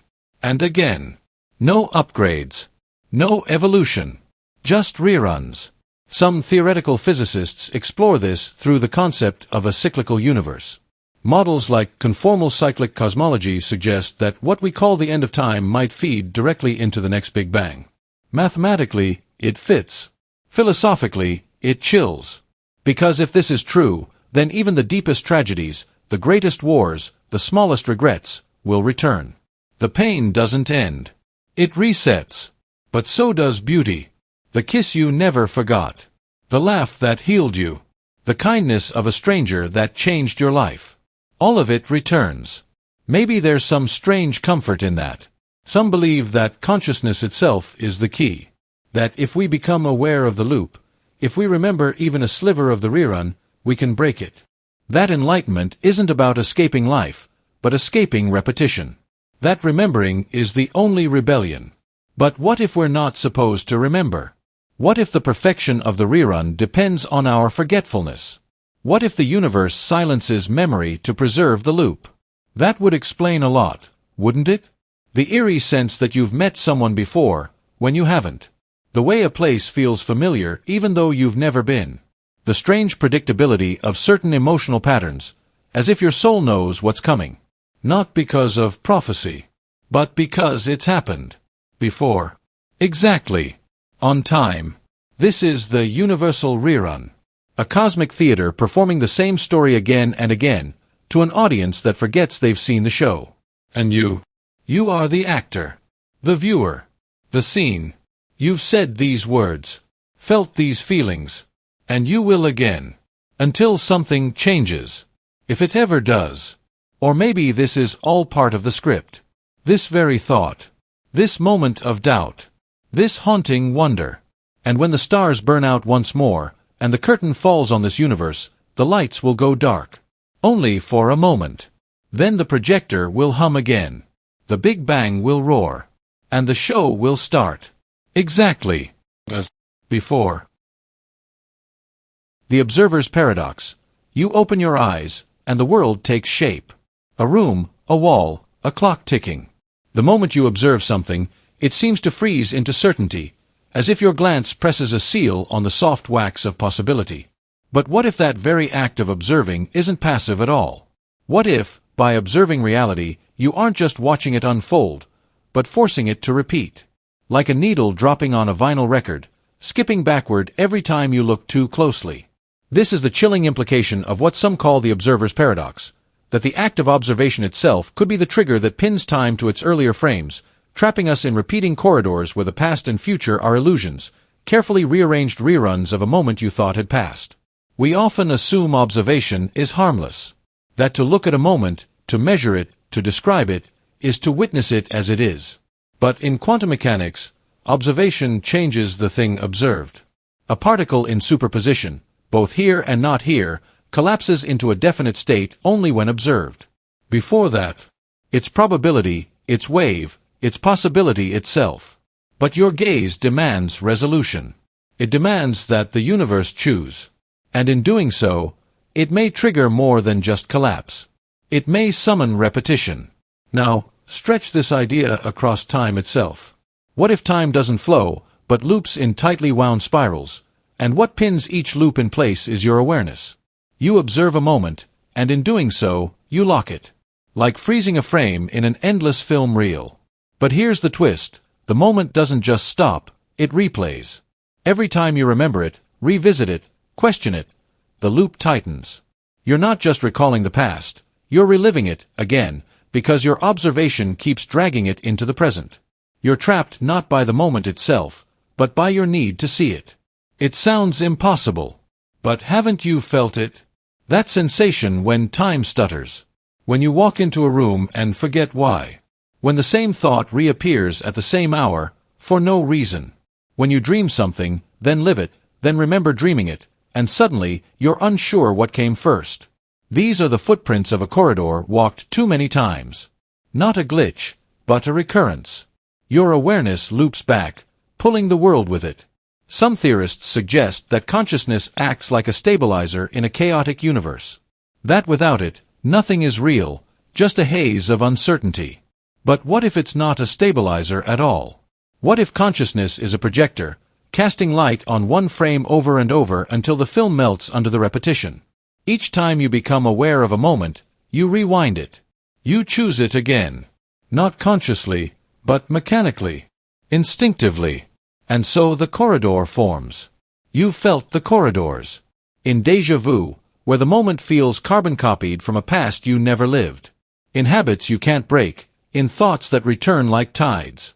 In conversations that feel identical to ones you're sure you've had, even when the people are new. And maybe they are new. Maybe the world resets around your awareness every time you probe it too deeply. Let's take it further. What if time is fluid until we look? What if the future is soft, pliable, branching outward in endless potential, but the moment we observe anything, the timeline fractures, retreats, and collapses into the last frame we believed in? You think you're moving forward, but every morning you wake up in the same now, polished to look slightly different by the machinery of observation. You are looping not because time is broken, but because awareness is too sharp, too demanding. You insist the world makes sense, and so it reverts to the last place it did. Like trying to escape a maze, but each time you look at the walls, they rebuild around you. Your very gaze pins you in place. Consider this. When no one observes the moon, is it still there? Of course, you say. Logic insists it must be. But physics quietly whispers, how do you know? What if reality persists only as far as it's being looked at? And worse, what if where you look determines when you are? That time itself unfolds in response to consciousness, not alongside it. You may think you're walking in a straight line, but perhaps you're walking on a Mobius strip. Observation is the twist in the ribbon, the point where forward becomes backward, and time folds silently on itself. So what does it mean to live in a world where every glance could reset the clock? It means memory can lie. It means history can bend. It means the future may never come, not because it's blocked, but because it's avoided. Every moment you stare too hard at the past, you drag the present back into it. Your grief, your regrets, your hopes, they act like gravity wells, pulling time inward. It also means that freedom, the ability to choose, to change, to evolve, requires blindness. To stop looking back. To stop observing the loops. To step into uncertainty and let the unobserved moment live without your interference. But that's terrifying, isn't it? To not measure. To not confirm. To walk forward without the comfort of observation. To not know if it's real unless you see it. And yet, perhaps that's the only way out. To look less. To feel more. To let time pass without needing to prove it did. You are not just a traveler in time. You are the pin. The anchor. The loop. You stare into the moment, and the moment stares back, begging for release. But every time you ask, what is this? You summon it again. And again. And again. Until the corridor becomes a home. And the future forgets how to arrive. The coin toss echo, you stand before a choice, trivial or life-changing. Maybe it's which path to take on your morning walk. Maybe it's whether to say yes to a relationship, to a job, to a moment that could fracture your life into two utterly different stories. You pause. You think. You weigh the outcomes. You toss the metaphorical coin. And you believe, deep down, that you are free. That your decision matters. That the world is open. But what if that freedom is a lie? What if, every time you make a choice, the universe splits? Yes, but only for an instant. What if it blossoms out into infinite possibilities, as theorized by the multiverse or Everett's many worlds interpretation, but then, with quiet violence, collapses all the branches back into one? The same one. The original. Over and over. No matter what you choose, the destination never changes. And the fork was only an illusion. That's the chilling premise behind the coin toss echo, a theory that says every decision you make echoes through timelines that briefly exist, and then vanish, consumed by a deterministic gravity pulling all futures toward a singular, unchangeable outcome. This isn't free will. It's fate, wearing the mask of agency. Imagine flipping a coin. You see heads. You believe the outcome was random, dictated by physics, wind resistance, torque. But in this model, the universe briefly allows for both outcomes. Heads. Tails. 1,000 slight variations of each. In those fleeting branches, you said yes. You said no. You turned left. You ran. You stayed. But those timelines don't persist. They whisper into existence and then decay, folding inward like shadows at dusk, until only the timeline you were always meant to walk remains. Every choice, then, is just an echo. The illusion of divergence, haunting the stillness of what cannot be altered. Consider the feeling of regret. The gnawing pain of, what if? The belief that had you said something different, done something else, your life would be unrecognizable now. But that pain might be something deeper than nostalgia. Maybe it's the resonance of collapsed timelines, still trembling at the edge of perception. A ghost chorus of decisions that almost happened, but never could, because they were never truly allowed to exist. This theory turns decision-making into a theater of repetition. You stand on stage, reading your lines, convinced you're improvising. But backstage, the script remains unchanged. No matter how loudly you rebel, your footsteps echo down the same hallway. The same door opens. The same future arrives. You've heard it before in philosophy, in religion, in myth, the idea that fate is inevitable. But the coin toss echo adds a sinister twist. Not only is the path inevitable, but the illusion of choice is necessary for it to function. You must believe you had a say. You must feel your agency. Because that belief keeps the system intact. In a way, it's not unlike quantum decoherence. In the quantum realm, particles can exist in multiple states until observed. They collapse into one outcome. But what if the mind itself is part of that collapse? What if our awareness functions as the observer, not just of particles, but of paths? When you make a choice, your consciousness briefly accesses the whole tree of outcomes. But the system doesn't allow you to hold more than one. So it folds them back in. Not based on randomness, but based on some deeper rule. Fate, then, is not a straight line, it's a recursive spiral. A timeline pretending to branch, only to reunite with itself further down. You may think you diverged, but you were always coming back. Always heading toward this very version of you. Sitting here. Listening now. Questioning whether your last decision was ever real. Now ask yourself, have you felt it? Have you noticed that no matter how wildly you try to change your life, certain patterns return? The same kinds of people. The same failures, rebranded. The same joys, fleeting in the same way. You travel to escape it. You move cities, burn bridges, start over. But the same emotional weather finds you. It's not coincidence. It's collapse. The timeline always folds.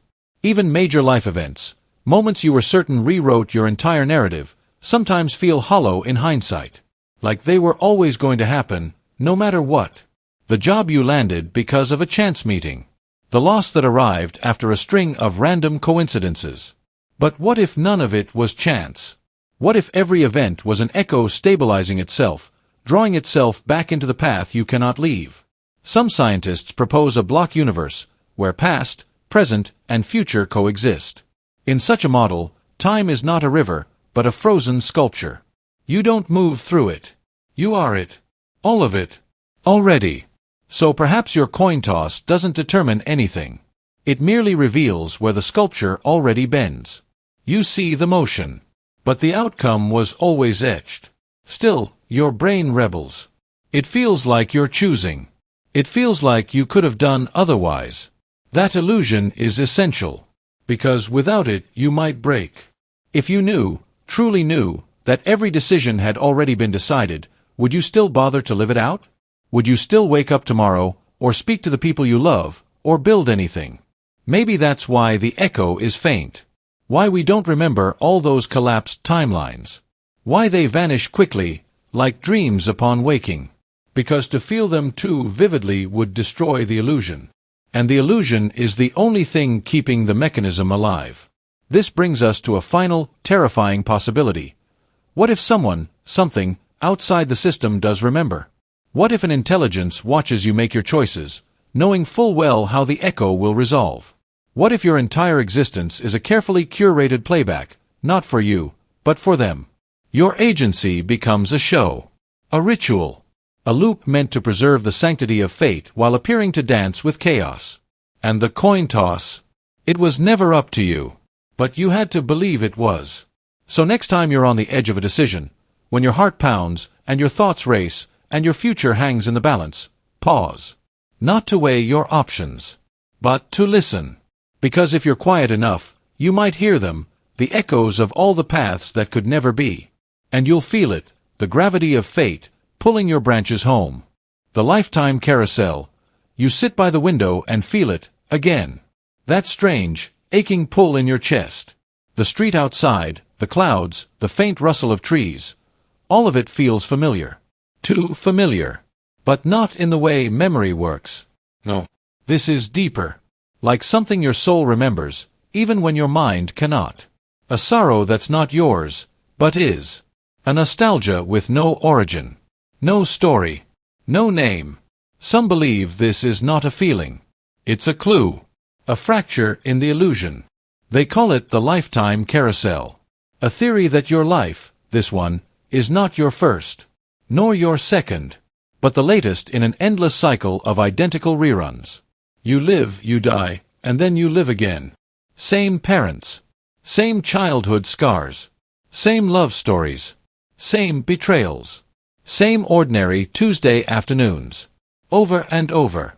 And yet, you never quite remember. Because you're not supposed to. The carousel doesn't spin by accident. It's designed that way. Not as punishment, but as containment. You're kept within the rails. The same music plays. The same horses rise and fall. You're allowed to move. But never forward. And the most cruel part. You believe you are. You think you're aging. You think you're learning, growing, evolving. But maybe, you've already done all of this. 1,000 times. 1,000,000. The only change is the slight blurring of memory between loops. A mercy, perhaps. Or a trick. You ever wonder why you sometimes know how something will end, before it begins? Why a stranger's face can stop you cold, as if you've met before? Why you walk into a room and feel like you've just walked back into it? Maybe it's not intuition. Maybe it's recall. Not of the future, but of the past life identical to this one. And you've been here before. Think about your first love. The way it pulled you under. The irrational certainty you felt. How quickly it shattered you. Did it ever feel rehearsed? Think about your greatest mistake. The thing that keeps you up at night. What if that wasn't the first time you made it? What if you keep circling back to the same crossroad, again and again, and always turn the same direction? What if fate is not an external force, but a habit? In the lifetime carousel, free will exists. But memory doesn't. So each time you're reborn into your own identical life, you make the same decisions, unaware that you've made them before. You're not bound by chains, but by blindness. The prison isn't time, it's forgetfulness. But not everything is erased. There are fragments, feelings, whispers. That moment you weep at a song you've never heard. That place that feels like home, though you've never visited. The face in your dreams that never leaves. These are your ghosts. Not of others. Of yourself. Past versions of you screaming across cycles, begging you to wake up. To notice the pattern. To step off the horse. To stop the ride. But who would you be if you remembered everything? Every loop. Every failure. Every death. Could the mind even survive it? Would you collapse under the weight of infinite déjà vu? Perhaps that's why you forget. Perhaps that's why the carousel begins again, with just enough novelty to keep you inside. Just enough change to make you believe you're going somewhere. But you're not. You're spinning. And here's the question that tears at the center of it all. Why? Why would a soul relive the same life, endlessly? Some say it's a cosmic glitch. A soul that failed to resolve something so critical, it became stuck. A record skipping on a needle made of fate. Until you make a different choice. Speak the unsaid. Forgive the unforgivable. Sacrifice something real. Only then can the carousel stop. Others say it's not a glitch, but a design. That you chose this. That the cycle is not punishment, but purification. That every loop burns away something false, something egoic, until only the purest core of you remains. Until the carousel becomes a spiral, and finally breaks upward into something else. But most live unaware. Because most are lulled by the music. By the rhythm. By the illusion of forward motion. And they never question why every lesson has to be so painful. Why every joy fades so quickly. Why everything feels so deeply familiar, yet forever out of reach. You are not crazy. You are not broken. You are remembering. Not another life. This one. So pay attention. To the patterns. To the echoes. To the ghosts in your own eyes when you look in the mirror. Because the carousel only stops when you decide to jump. When you risk the unknown path. When you betray the script. When you refuse to play the role written for you by the soul of 1,000 reruns. Then, and only then, might the music change. Then you might awaken to the true path. Not the familiar one. Not the comfortable one. But the one that was always waiting beneath the loops. The one you were too afraid to choose. Until now. The memory flicker. You're walking down a hallway you've never seen before. A flickering light above. A faint humming in the walls. And suddenly, you pause. You've been here before. But you haven't. Your mind scrambles to make sense of the sensation. The angle of the hallway. The color of the walls. The sound of your own footsteps. Something about it feels like a memory you didn't know you had. And it strikes fast, like a static jolt through your soul. Then it vanishes. Déjà vu. We laugh it off. Shrug it away. Say it's just a brain glitch. A moment where your perception overlaps your memory by mistake. But what if it's not a glitch? What if it's a leak? A fracture in the wall between timelines. A flicker of memory from a version of you that's already walked this path 100 times before. This is the theory of the memory flicker. The idea that déjà vu isn't a misfire, but a message. A bleed-through. A haunting from your own past lives, except those lives weren't different people. They were you. Again and again. In loops. Not reincarnation in a new body, but recursion in the same one. Over and over. The same childhood. The same heartbreaks. The same choices that always lead to the same regrets. And every time you loop, something remains. Not full memory. Not clarity. Just fragments. Ghosts. A flash of familiarity when it shouldn't exist. A whisper from a version of yourself that no longer lives, but never truly died. That moment you turn left instead of right and your chest tightens, even though nothing's wrong? That's a flicker. That hesitation when someone calls your name and you feel a wave of affection or dread with no context. That's a flicker. That sensation that something is off, not broken, not dangerous, just off when entering a room you've never been in. Another flicker. These moments don't belong to this version of you. They're echoes. Time's fingerprints. Some believe time is not a line, but a spiral. That we repeat cycles until we learn. Until we awaken. And the memory flicker is what leaks through as we try to escape the gravitational pull of our own karma. In other words, your soul remembers even when your mind forgets. Imagine your life as a looped film reel. Every time the reel ends, it begins again, slightly different. The colors shift. The characters improvise. You take a different bus. Say yes instead of no. But the core events, the anchors of your existence, they don't change. Not really. You always meet them. You always lose them. You always end up staring at the same sky, wondering if this is all there is. Because this isn't your first run. And déjà vu is the moment you realize it. It's the universe giving you a glimpse behind the curtain. Like a skipped frame in the illusion of reality.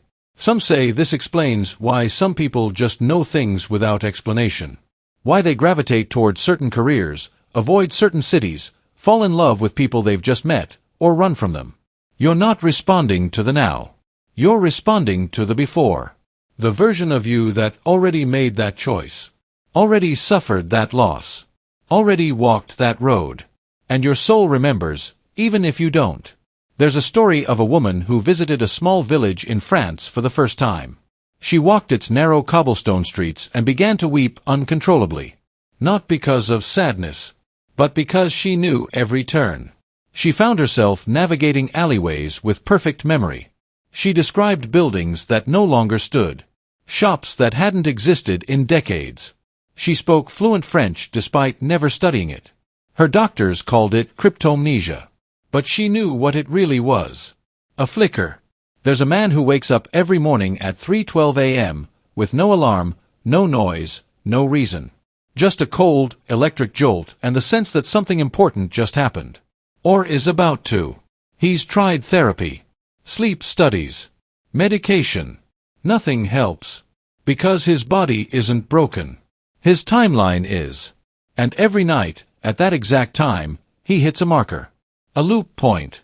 A crossing where a previous version of him once made a fatal mistake, and now, some part of him remembers. Even in dreams. The memory flicker isn't always dramatic.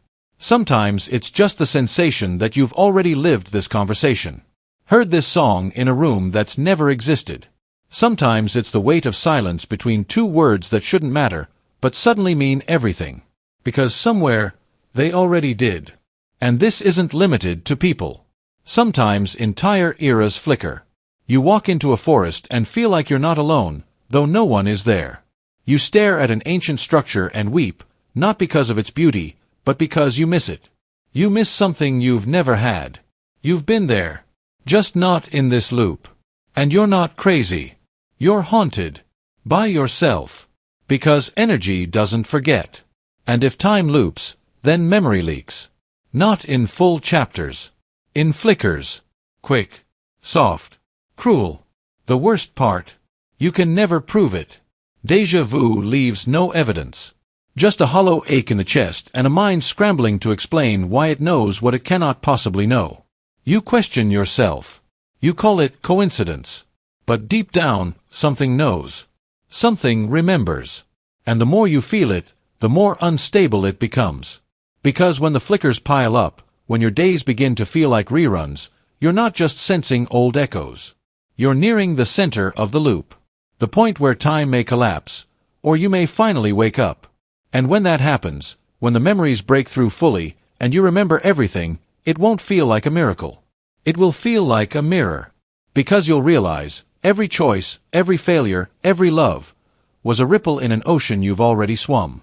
And all your life, you were watching the same waves. The frame lock, you take a step forward. You feel the floor beneath you shift. Your ears register the creak of wood, your muscles tense and relax, your breath rises in your chest. You tell yourself you are moving. But what if you're not? What if nothing has moved at all? Not you. Not the world. What if your mind is locked, in a single frame? This is the terrifying premise of the frame lock. It suggests that what we call consciousness is not a stream, but a still image. A single frame of existence, frozen in time.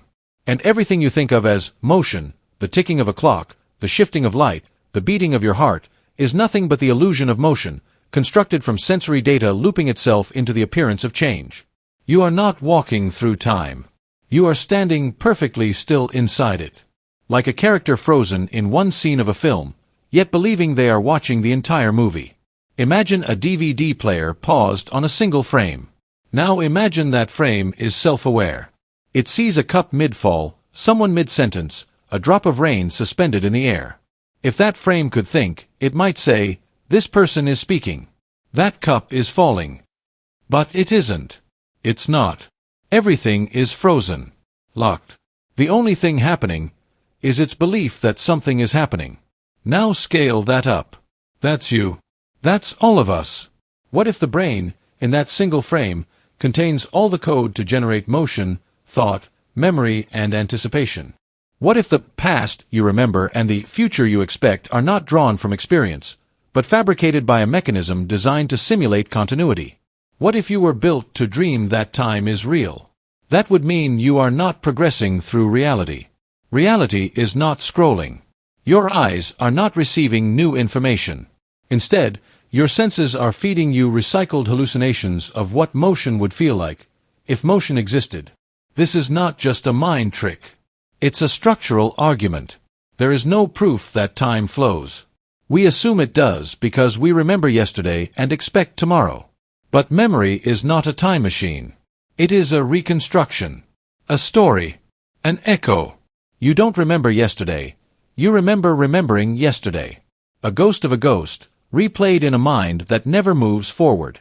So what if this frame, the one you're in right now, is the only one that has ever existed? And always will. Your heartbeat, your blinking, your thoughts racing, are all a theater act, generated within the frame's own boundaries, using feedback loops from your senses to suggest progression. The world outside is static. But your mind tells you it's evolving. Like a painting convincing itself it's a film. Think about dreams. In them, time behaves strangely. Hours can pass in seconds. Entire lives can be lived in a flash. That's because the mind can simulate time. It can stretch and bend it, slow it down or speed it up, without ever moving. Now imagine that waking life isn't fundamentally different. Just a more convincing simulation. A longer dream embedded in a single slice of time. Why do we not notice? Because noticing would break the illusion. You were designed not to notice. Every sensation you experience is pre-baked into the frame. The sensation of now, the echo of then, the anticipation of next. It's all internal data. You feel like you're aging, but no chemical process is actually unfolding. You feel like you just spoke a sentence, but there was no sound wave, no airflow, no throat vibration. Only the memory of having spoken it. If this seems impossible, consider this. Even our current understanding of physics can't say for certain what now is. There is no universal present moment. Time is not a river, it's a coordinate. In some interpretations of quantum mechanics and relativity, time doesn't move. It just is. Like space. You don't move through space when standing still, you just exist within a point. Why should time be different? So let's reframe this terrifying idea. You are not a being moving through frames. You are the frame. Everything that feels like time, your past, your future, your hopes and regrets, is data stored inside you. Not in sequence, but all at once. Like a zip file of eternity compressed into one instant. And your consciousness. It's simply reading that file, over and over, each read creating the illusion of time passing. You might ask, what happens when the next frame comes? But that's the trick. There is no next frame. There never was. This is it. This frame is the only one. And the illusion of its repetition, that slight flicker of change you feel when you move your hand, blink, breathe, that's just the narrative being replayed by a processor inside a system that never updates. A system that loops itself forever. Even death, in this theory, isn't an end. It's just part of the frame's internal code. The idea that time ends is just one of many hallucinated storylines written into the stillness. The moment you die has already happened. Is happening. Will happen. But in reality, it's just another part of the frozen structure you're locked in. A line of dialogue in a script you never wrote. Some suggest that certain mental states, deep meditation, trauma, near-death experiences, can make you aware of the frame lock. That's why time slows during accidents. Why a second can stretch into forever. You're not seeing time slow down. You're seeing it not exist. The illusion falters. The frame peeks through. And that's why you're uncomfortable now. Because some part of you just felt it. The freeze. The stillness behind your breath.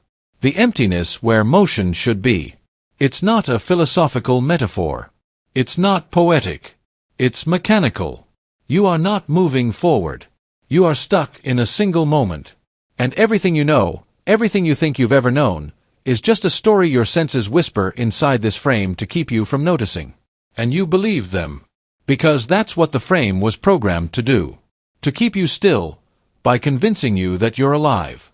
The synchrony collapse, you're sitting at your desk, or maybe you're walking down the street, and for a second, just a fraction of a breath, you feel it. A flicker. Like something in the rhythm of reality skipped. The world doesn't stop, but something deep underneath it shifts. The air feels denser. The lighting feels unfamiliar. You can't explain it, but the moment carries weight, as if time itself exhaled and took a step backward. Then, it's gone. Everything resumes. The coffee cup is still warm. The street noise continues. But you know something changed. That's the whisper of a synchrony collapse. According to a theory buried deep in the edges of speculative physics and whispered among those who study anomalies of consciousness, the universe doesn't operate on a single linear timeline. Instead, it's a tangled braid of parallel strands, timelines, running side by side, usually in perfect synchrony. Every moment, every breath, every cause and effect, ticking together like gears in an impossibly vast machine. But sometimes, the machine falters. Timelines drift. Fall out of sync. One moves too fast. Another lags behind. And when that happens, the universe intervenes. It doesn't fix the drift slowly. It doesn't negotiate. It snaps. It resets. Not just a moment. Not just a memory. But entire eras.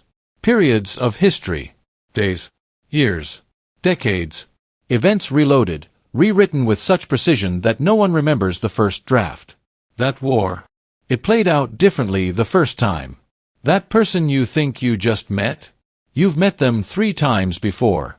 That memory that feels too clean, too still, like a photo instead of a lived experience, that's the version the universe gave you after the correction. Because to notice the timeline shift would be to fracture sanity. And so it wipes the evidence. Perfectly. Have you ever argued with someone about a shared memory and realized neither of you are wrong? You just remember it differently? One of you is recalling the original timeline. The other, the patched version. But you'll never know who's holding the true memory, because the synchrony reset is absolute. It rewrites not only your past, but your emotional resonance with it. The joy you feel about a birthday that never actually happened. The grief over a relationship that didn't exist in this iteration. It all remains because the universe doesn't just erase data, it reinstalls feeling. Consider ancient civilizations. There are gaps, whole centuries unaccounted for. Some historians explain it with poor records. Lost libraries. But others suggest something darker, that history didn't fade, it folded. The synchrony between timelines failed, and rather than risk a tear in spacetime, the universe rebooted those centuries. The people lived. Then they lived again. Differently. And now, we remember only the latest patch. The rest. Vapor. You might wonder, why do timelines fall out of sync in the first place? There are theories. One says consciousness is the destabilizing agent. That as more beings awaken to self-awareness, the weight of their free will begins to tilt reality off balance. Billions of minds creating billions of ripple effects across branching timelines. The more decisions we make, the more potential futures we spawn. Eventually, the strands buckle. One person lives slightly too fast. Another chooses something that breaks probability. Across enough distance, the timelines begin to diverge. And so, the universe responds, not by pruning a few threads, but by flattening the fabric entirely. Have you ever had a dream so vivid you woke up mourning something? Mourning someone? A place you've never seen in waking life, but now miss with an ache so deep it feels older than you? That wasn't fantasy. That was memory bleed. A trace of a timeline that got rewritten during a synchrony collapse. Your subconscious held onto it, even after the waking world was rewritten. And when your defenses were down, it surfaced. That's why dreams sometimes feel more true than life. And sometimes, you do remember. Briefly, you're walking through your house, and suddenly you stop because the window is on the wrong wall. Or you're speaking to a friend and you're certain they once had a different job, a different name, a scar that isn't there anymore. You pause. They laugh. They say you're confused. But you know. Not in your mind. In your bones. That's residual synchrony. Tiny fractures in the rewrite. Not enough to break the illusion, but enough for the truth to leak through the cracks. And it begs a terrifying question. How many times has the universe done this? How many versions of history have played out before the current one was deemed stable? How many wars ended differently? How many lives were never born? How many revolutions succeeded before they had to fail in this draft? The world feels chaotic, but maybe that chaos is controlled. Rehearsed. Maybe we are not in the timeline, but in the latest working version, the one where just enough things stay consistent to prevent collapse. And if you're feeling like something is off, if the world feels misaligned, if time seems too smooth, too clean, it could mean another reset is coming. The synchronization has begun to falter. The corridors are drifting again. And you're feeling the lag. Because maybe you lived this year already. Maybe this month. Maybe this moment. And the only thing stopping you from noticing is the final rewrite that hasn't reached you yet. But it will. The snap always comes. Reality can only pretend for so long. The rewind threshold. You wake up with that eerie sensation again, that something is off.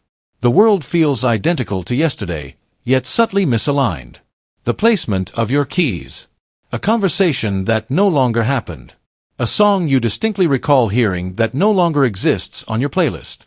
You chalk it up to forgetfulness. A dream, maybe. But deep down, a chill settles in your spine. What if it wasn't you that changed, but reality itself? Enter the rewind threshold, a terrifying theory suggesting that our reality is not a seamless progression through time, but a monitored simulation with hidden checkpoints. And when a decision threatens to destabilize its internal logic, when your actions or thoughts drift too far from the coherent narrative, you don't continue. The simulation quietly rewinds you to the last point of stability. No announcement. No alert. Just reset. You are returned. Unaware. Imagine it like a video game autosave. You reach a point where too much is at stake, where a choice could crash the story, unbalance the algorithm, threaten the illusion of a lived world. So, the system panics. It rewinds. Not far. Just enough. You're nudged back a few minutes, hours, maybe a day, rerouted to replay the moment with altered conditions. A slightly different variable. A tweaked emotion. Just enough so that you don't choose what you almost did. And you never know. Because memory is not preserved. The rewind deletes your awareness of the previous run. You go through your day again, thinking it's the first time, when in fact, it's a replacement. The original collapsed under the weight of paradox. This one was safer. Now, you might ask, why would reality do this? Well, consider that this entire existence, your life, this world, everything, may be a simulation optimized for internal harmony. Not necessarily your happiness. Not your freedom. But coherence. Every event, every interaction, every rule of physics, must fit neatly into a narrative structure. Something our minds can comprehend. Something that feels real. But humans are unpredictable. We dream too wildly. We break patterns. We rebel. Sometimes, we reach decisions so destabilizing, so existentially dangerous, that the simulation itself must intervene. When that happens, reality doesn't stop. It rewinds. Not because you're evil, but because you broke the game. Maybe you were about to expose something. Maybe your logic led you too close to a hidden truth. Maybe you were on the verge of creating a butterfly effect that spiraled out of control. And suddenly, it's yesterday again. Only you don't remember what you nearly did. But the system does. Have you ever had the feeling that a crucial moment was taken from you? That you were about to say something, really say it, and then you didn't? That a relationship you were sure would begin just didn't?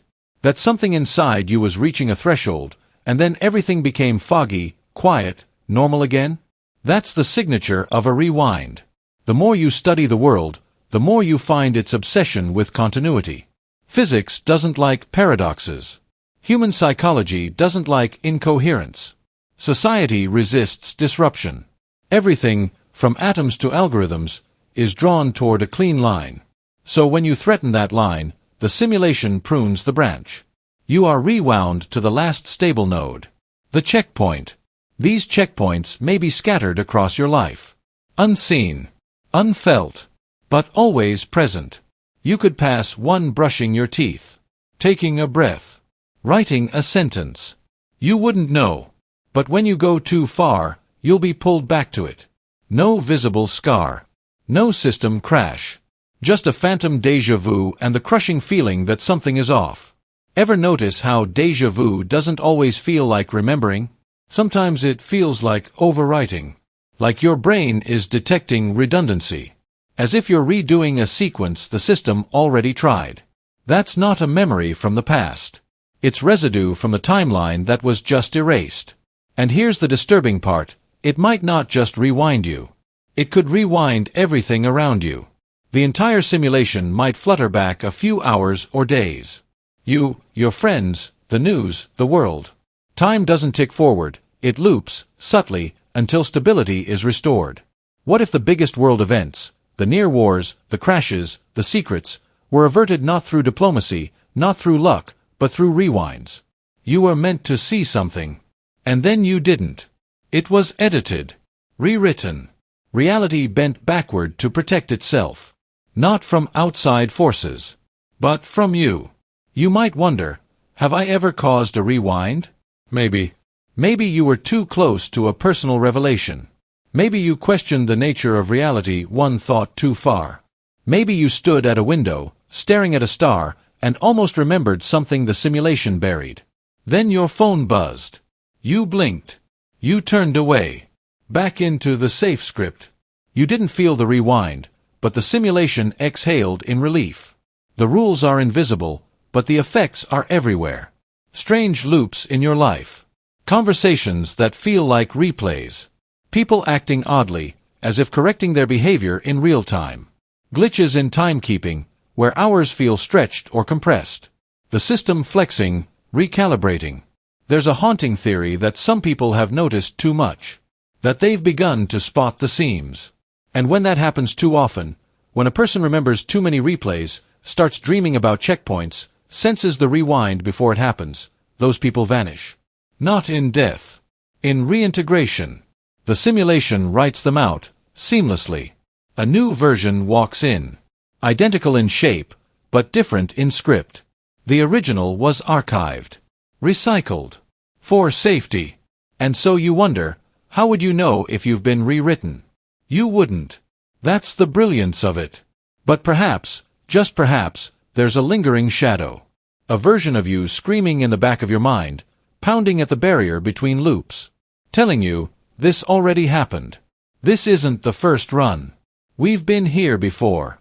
And maybe this time, you'll make the decision again. Or maybe, you already did. And now, we're just watching the rewind. The pre-birth loop, you've been here before. Not in a dream. Not in a metaphor. But literally, here. In this body. This life. These choices. This pain. Some mystics call it the pre-birth loop. The idea that before you were born, you stood outside time, in a place beyond language, beyond matter, and you chose this life. Not once. Not twice. But countless times. You chose this. And each time, you promised yourself, this time, I'll get it right. But you didn't. So you returned. Again. You might think your life is unfolding for the first time. That the struggles you face are random. That the regrets you carry are original. But what if every mistake, every heartbreak, every unfinished sentence is old? Older than memory. Worn thin by repetition. A loop you entered willingly, and cannot leave until something inside you breaks open. Because this isn't your first try. It's not even your 100th. The pre-birth loop suggests that the soul is not punished, but persistent. That you aren't trapped, you're determined. You keep coming back to this same storyline, this same world, not because someone forced you, but because you haven't given up on yourself. But the rules are cruel. Each time you return, you forget. That's the price. No soul may enter with full memory, or the experience would be unbearable. So the veil drops. And what was once your soul's mission becomes just life. Ordinary. Confusing. Hard. But not meaningless. You come back with a scar. A subtle pull. A whisper of unfinished business. Maybe it's the people you're drawn to, again and again. The lover who breaks you, but you keep finding them in new bodies. The sibling you argue with, even in dreams. The parent you long to forgive, even though they're long gone. Because none of this is new. It's all replay. And you are trying to heal it. The same wound. The same karma. The same unbearable choice you never quite finish making. In every cycle, you get a little closer. A little braver. A little more aware.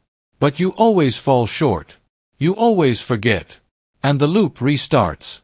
There are those who've had near-death experiences, who speak of seeing a counsel, or a presence, or even just a voice asking them one question, "Do you want to go back?" And they say yes. Every time. They say yes because somewhere deep inside, they remember the why. The original intention. The soul's promise. But the veil returns. And they forget again. So the soul keeps planting clues. Moments of clarity. Strangers who speak your truth. Books that find you when you're breaking. Dreams so vivid you wake up with tears from a grief you cannot name. That sense that your life is on the edge of something you should remember. These aren't accidents. They're messages, from you, to you. From the version of you who stood before birth, trembling and certain, whispering, "This time, you can do it. This time, you'll choose differently." But different how? In the pre-birth loop, the change is almost never dramatic. It's subtle. It's emotional.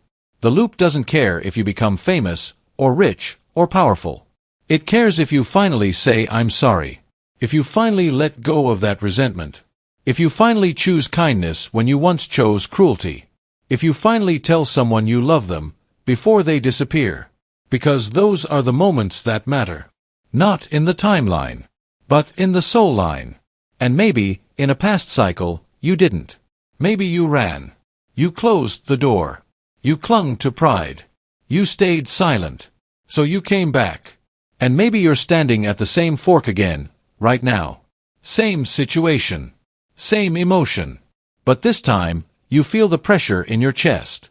The urgency. The ache. That's the loop flaring. That's the soul watching, holding its breath. Because this might be it. The moment that cracks the code.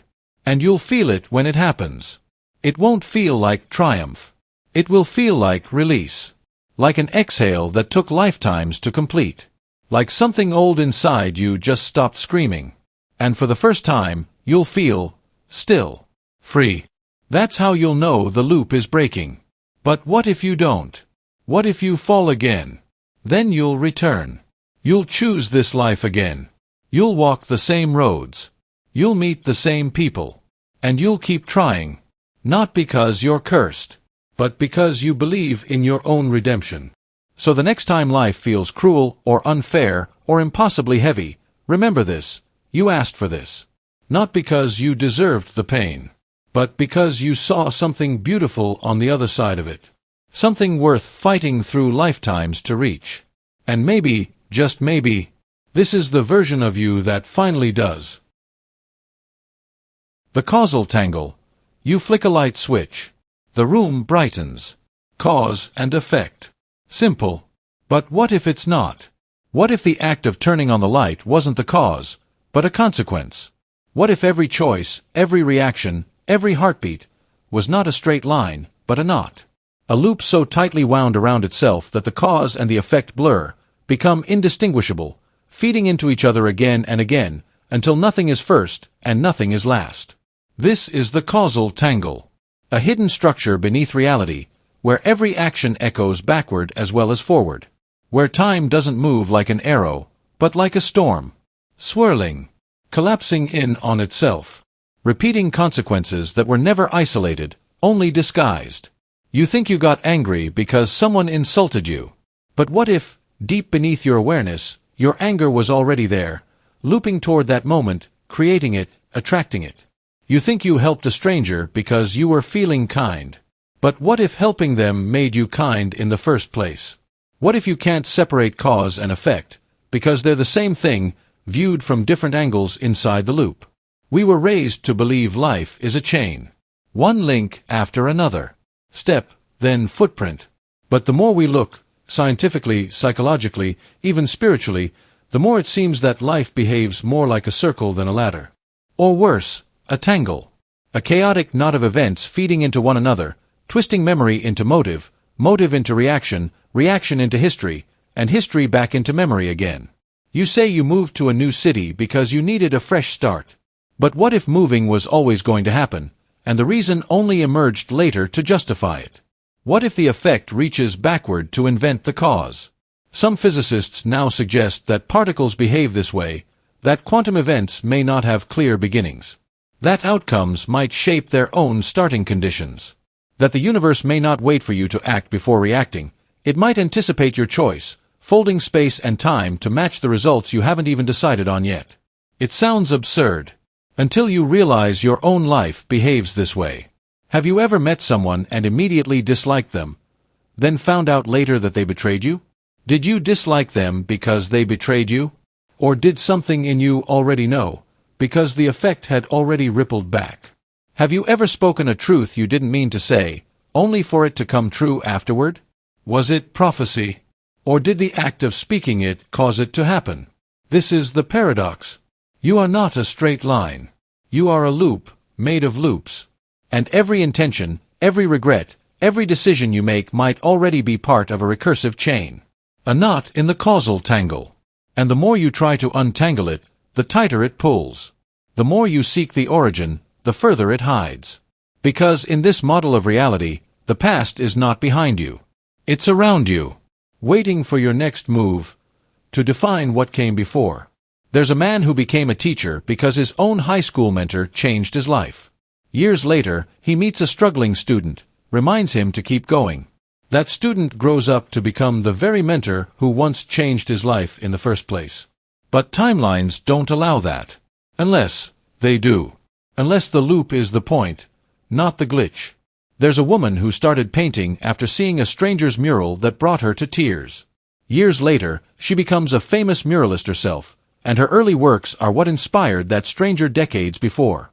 You see, no starting point, just a feedback loop. Cause becomes effect. Effect becomes cause. And all of it spins in a web you can't trace, because you are the thread. Sometimes you feel a sudden urge to call someone, and they say they were just thinking of you. Sometimes you dream of something that hasn't happened yet, but when it does, it feels natural. Expected. Sometimes you make a choice that feels random, but 5 years later, you realize it was the turning point of your entire life. We call these coincidences. But maybe they're glimpses. Tiny tears in the illusion of sequence. Reminders that time is tangled, and you're not moving through it. You're woven into it. And here's the most haunting part. If the causal tangle is real, then nothing you do ever truly ends. Every decision bleeds into every future. Every consequence reverberates through a loop you can't see. Even the smallest gesture, a smile, a lie, a kindness withheld, may find its way back to you through 1,000 subtle ripples. Not as karma, not as justice, but as structure. The architecture of time requires you to meet what you create. Maybe not today. Maybe not in this version of you. But somewhere, somewhen, the circle closes. And in that moment, the thing you thought you caused may have been causing you all along. The causal tangle doesn't ask you to fear the future. It asks you to question the present. Why do you want what you want? Where did that thought come from? What pushed your hand to act? Was it free will, or a ripple echoing backward from an effect you haven't lived yet? The more you look, the more you find patterns. But the more you chase them, the more they shift. Because you're not outside the loop, you're inside it. You are not the observer. You are the tangle itself. The cause. The effect. and the knot between. The enlightenment loop. You meditate for years. You strip away desire. You abandon attachments, quiet your thoughts, dissolve your ego. You reach the edge of the self and then, you step through. The light floods in. The illusion shatters. You have achieved enlightenment. You have seen through the veil. And in that radiant moment, you finally expect freedom. But you don't get it. Instead, you wake up, at the beginning. Back in the same body. Back in the same world. The same room, the same breath, the same heartbeat. Only this time, you're awake. Not spiritually. Not metaphorically. Literally. Awake inside a prison you now recognize. Welcome to the enlightenment loop. This ancient yet terrifying idea has echoed through esoteric traditions for centuries. That enlightenment is not liberation, it's recursion. That the moment you break through the illusion of self, instead of transcending the cycle, you re-enter it, this time fully conscious of its machinery. You aren't released from the wheel. You're placed on top of it. Still spinning. Still repeating. Still trapped. But now, you see the gears turning. You feel the loops tightening. You understand the script in real time. But you can't stop it. Because the enlightenment loop isn't a glitch. It's the design. What changes isn't reality. It's you. You remember. You see the subtle reruns. You feel the exactness of old conversations. You detect the rhythm behind your relationships, the way people enter your life on cue, the way pain arrives on schedule. You laugh in recognition, not because it's funny, but because it's too exact. Too perfect. Like the universe is reading from a script it's performed infinite times before. You've heard the promise, when you awaken, you are free. But what if that's only half the truth? What if awakening doesn't free you from the loop, only from your ignorance of it? What if the sages weren't liberated, but lucid, fully present inside a cycle they could no longer pretend to escape? Consider the monks who vanish into caves. The mystics who fall silent after illumination. It's not detachment. It's realization. They've seen the truth, and it paralyzed them. Not from fear, but from clarity. From understanding that every breath, every step, every thought from this point forward has already been walked by them. Countless times. With precision. And the more you resist, the more the loop tightens. You may try to disrupt it. Choose chaos. Take a new path. Shatter routine. But the pattern re-emerges. The loop doesn't need your cooperation. It adapts. You break up with someone. You meet someone eerily similar. You quit your job. The next one feels like a reworded version of the last. Different details, same emotional arc. Because the loop is psychological. Existential. It doesn't recycle events, it recycles meanings. It replays lessons in new costumes. You grow, but never out. You change, but never escape. You evolve, but within the spiral. And with enlightenment, you now see every twist, every trap, every mirrored wall. You're not dreaming anymore. You're trapped awake. Here's the most devastating part. You realize that enlightenment was never meant to free you. It was only meant to make you ready. Not for heaven. Not for nirvana. But for awareness within the confinement. Like a prisoner suddenly given glass walls, allowed to see every floor, every corridor of the prison. No longer in darkness. But no less locked in. It redefines suffering. Before enlightenment, pain was confusion. After, it's recognition. You know what this is. You remember the taste. You see the pattern forming before it strikes, but you cannot stop it. Enlightenment gives you foresight, but not control. It's like being handed a flashlight in a maze you cannot exit. But here's the cruel mercy. With time, even the loop becomes sacred. You begin to appreciate the fractal. The way every sunrise is both new and ancient. The way sorrow repeats but deepens. The way even the smallest kindness echoes louder now that you see it. You realize that the loop, though inescapable, is also alive. And now that you're conscious within it, you can walk it differently. Not out of delusion, but of clarity. You speak less. You listen more. You watch people live their unawakened lives with strange tenderness, knowing the loops they're in but not spoiling the illusion. You let them believe. You honor their dreams. Because once, you too were asleep. And it was beautiful, before the knowing. You may even envy them. Those still waiting for the spark. Those still chasing heaven, not realizing it lives inside the cage. You want to warn them, but you don't. Because they must awaken on their own. And when they do, they'll find themselves where you are now, looping, lucid, and alone. Some call it the final joke. That after all the meditations, mantras, visions, and disciplines, you end up exactly where you started, only with your eyes open. And maybe that is the cosmic joke. That awareness doesn't liberate. It illuminates. That the prison was never meant to be broken, only seen. And maybe, just maybe, that sight is the freedom. Not escape, but presence. To walk the same path not with expectation, but with reverence. To live your rerun not as a victim, but as a witness. To say, yes, I've been here before. And still bow before it. Because this time, you are awake. And that changes everything. Even if nothing changes at all. The ripple replay, you pick up a coffee cup. You glance out a window. You shift your weight from one foot to the other as someone walks by. Harmless moments. Insignificant. Or so you think. But what if those micro-movements, those blink-sized fragments of your day, aren't lost to time? What if they echo? What if, instead of fading, they ripple, forward and backward, through the timeline, disturbing the entire structure of your existence in ways so subtle, so recursive, that you never even realize you're trapped in the same loop forever? This is the essence of the ripple replay. It begins with the idea that time is not linear, but layered. Not a line, but a lake. Every moment is a drop that lands on the surface, and the ripples expand in every direction. Not just outward into the future, but backward into the past. And some moments, though small, carry more weight than others. A casual wave. A missed phone call. A breath held too long. These are the moments that carry resonance. And when the resonance is strong enough, the ripples don't just disturb, they replay. It's not a full rewind. It's not a cinematic reset where you wake up and repeat the day. It's something far more sinister. More invisible.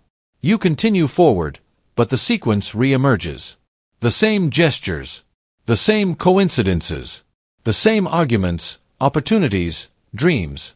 Not as déjà vu, but as rhythm. You're not reliving the same day, but you're reliving the same pattern of causality, set off by a single, forgotten micro-event that triggered a ripple through time. And because it's too small to notice, you never realize the trap you're in.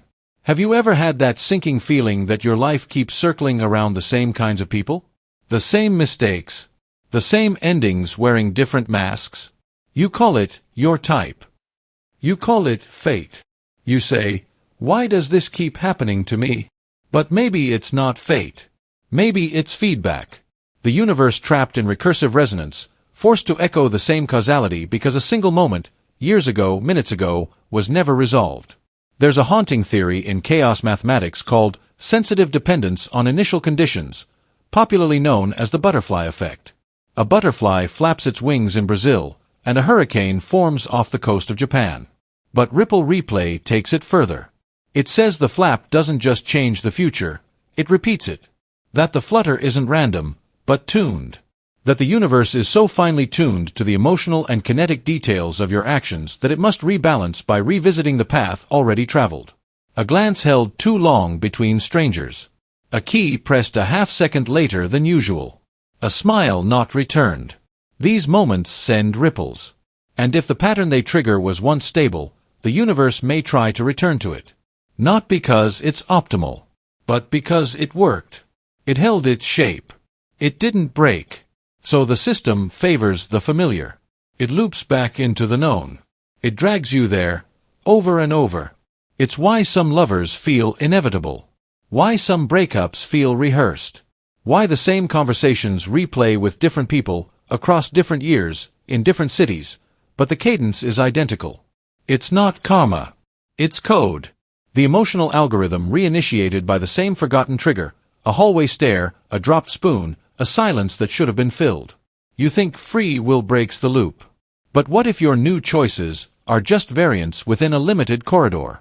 What if the ripple constrains your outcomes? You still feel like you're choosing, but the framework, the structure of the scene, is repeating. Like a play that changes costumes every night, but never rewrites the lines. And the scariest part? You don't remember the original moment. You don't know what caused the ripple. Maybe it was 20 years ago. Maybe it was in a previous iteration of this timeline. Maybe it was someone else's moment, and you're just caught in the wave of it, an echo of someone else's echo. That's why some people seem to carry tragedy like a shadow. Why they walk into your life and suddenly everything starts to feel like a pattern re-emerging. You're not haunted by ghosts. You're haunted by unresolved sequences. It's not just your life repeating. It's the lives that intersect with yours. A global resonance, millions of people replaying micro-choices, forming a lattice of synchronized echoes. Cities built on decisions made in silence. Families shaped by a breath someone didn't take. And all of us, swimming through the ripples, mistaking their rhythm for destiny. But what happens when the ripple becomes unstable? Sometimes the replay glitches. The moment doesn't feel quite right. Someone forgets a line. You misstep. You say something you weren't supposed to say. And for a second, the world hesitates. You feel it in your skin. The delay in a friend's response. The strange stutter in a sentence. The misaligned look in a reflection. That's the system adjusting, repositioning you back into the corridor. You think you broke free, but you're just being snapped back into place. So how do you escape? Maybe you don't. Maybe escape isn't the point. Maybe the ripples are part of the design. Not punishments, but reminders. Signals. Nudges to awaken. Not to change the future, but to notice the pattern. To soften the repetition. To find peace in the loop, or to gently shift your rhythm enough that the echo fades. Or maybe, just maybe, you're the ripple. Not the victim of it, but the cause. And everything you think is happening to you is actually happening from you. Because every forgotten gesture has weight. Every glance echoes. Every breath leaves a fingerprint on time. And time never forgets. The alien reset theory. You look around at the world, our gleaming cities, our ancient myths, our relentless cycles of war, wonder, and reinvention, and you get the sense that none of this is new. Not truly. That humanity has been here before. Not just metaphorically, but literally. That we've built and burned and built again. And no matter how advanced we become, it all ends the same way, in collapse. But what if that collapse isn't the end? What if it's the trigger? The alien reset theory suggests that humanity is not alone in crafting its path. That somewhere above, or within, the architecture of our reality exists an intelligence. Non-human. Ancient. Observing. And every time human civilization reaches a certain threshold, technological, moral, or existential, it is quietly reset. Not by natural disaster. Not by divine judgment. But by design. Extraterrestrials, according to this theory, are not merely curious observers from afar. They are engineers. Gardeners. Conducting a long-term experiment. Watching how we grow, how we destroy, how we rebuild. And when our behavior begins to destabilize the simulation, or threatens to escape it, they intervene. Silently. Absolutely. The idea isn't without precedent. Every ancient culture speaks of cataclysm. Of golden ages swallowed by flood, flame, or sky. Of lost knowledge. Of beings who descended from the heavens, imparted wisdom, and vanished. What if those myths aren't metaphors? What if they're fragments of previous versions? Echoes from timelines before the reset? You might ask, why reset us? Why not let us die out entirely? Because, perhaps, extinction isn't the point. Observation is. These extraterrestrials may not be conquering us. They may not even be interested in us as individuals. Instead, they are running iterations, civilization after civilization, altering variables, tracking outcomes. This version of humanity is just one among many. A test bed. They try different starting points. Change geography. Change memory. Let us believe we are unique. That we are the first. But deep below the surface, beneath the cities we call ancient, are ruins not yet discovered. Skeletons of past experiments. Technologies we can't explain. Knowledge buried because it didn't belong to this run. And the aliens, you never see them. Because they don't need to show up with ships and lights. Their intervention is quiet, clean. They wait until the collapse reaches critical mass, until we destabilize our ecosystem, or unleash weapons beyond comprehension, or invent machines that pierce the veil of reality. And then, reset.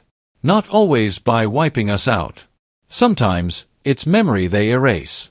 They change the timeline. They adjust history, edit minds, tweak DNA. And suddenly, we're a new species, with the same tendencies, the same hopes, the same flaws, but with no idea we've done this all before. Think of Atlantis. Think of the sudden disappearance of advanced civilizations. The inexplicable architecture. The timelines that don't align. The genetic jumps in human evolution.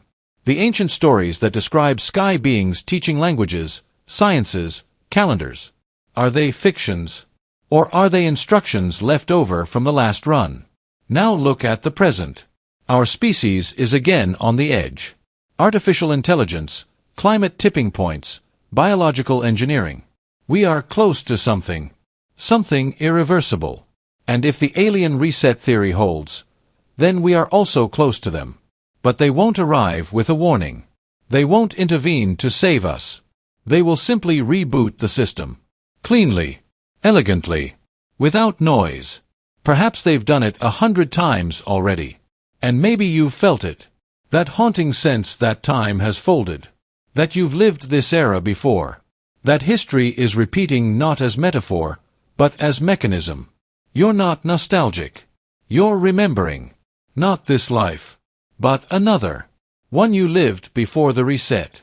There are whispers from people who claim to recall cities that never existed. Languages no one speaks. Technologies that never made it into our textbooks. Dreams of worlds both alien and familiar. Maybe they're not delusional.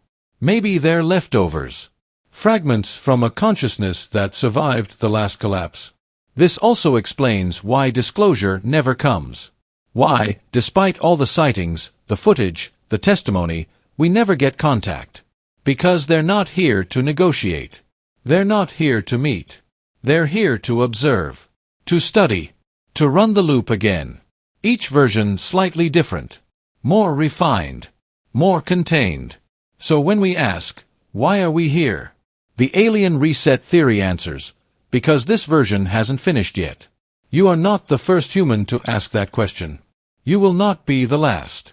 And somewhere out there, beyond time, beyond memory, are versions of you who lived different lives under the same stars. Some thrived. Some failed. All were watched. And all were reset. You may think your choices are building the future. But what if the future's already archived? And what if we're just waiting for the next reset to begin? The nature loop. You walk through a forest, and something feels eerily familiar. The curve of a branch. The way the light catches the moss. A bird call that stops you mid-step, not because it's beautiful, but because it stirs something ancient in you. Like you've heard it before. Like this entire place has happened before. Not just in your life, but in every life. Some say that's not your imagination. Some say it's the nature loop. A theory whispered not just by mystics, but by those who feel the pulse of the earth beneath their feet. That life itself, not just human life, is caught in an eternal feedback loop. Not symbolically. Literally. That ecosystems, forests, deserts, oceans, entire biomes, are playing out the same patterns of growth and decay across timelines. Over and over. Like a symphony repeating the same movement on a cosmic stage, slightly out of sync, but identical in spirit. Imagine a tree. Not a metaphor. A real tree. A specific oak that grows in a specific valley. Every few centuries, the timeline resets, not in our clocks, but in deeper time, in the layers of the earth we don't know how to read. And that oak sprouts again. In the same place. Drawn by ancient rules. Fed by the same wind, the same rain, the same decay. It grows, drops acorns, shelters the same species of birds. And it dies. And then, it begins again. Not reincarnation. Not mutation. Repetition. Nature, looping itself. Some believe this explains the strange synchrony across civilizations.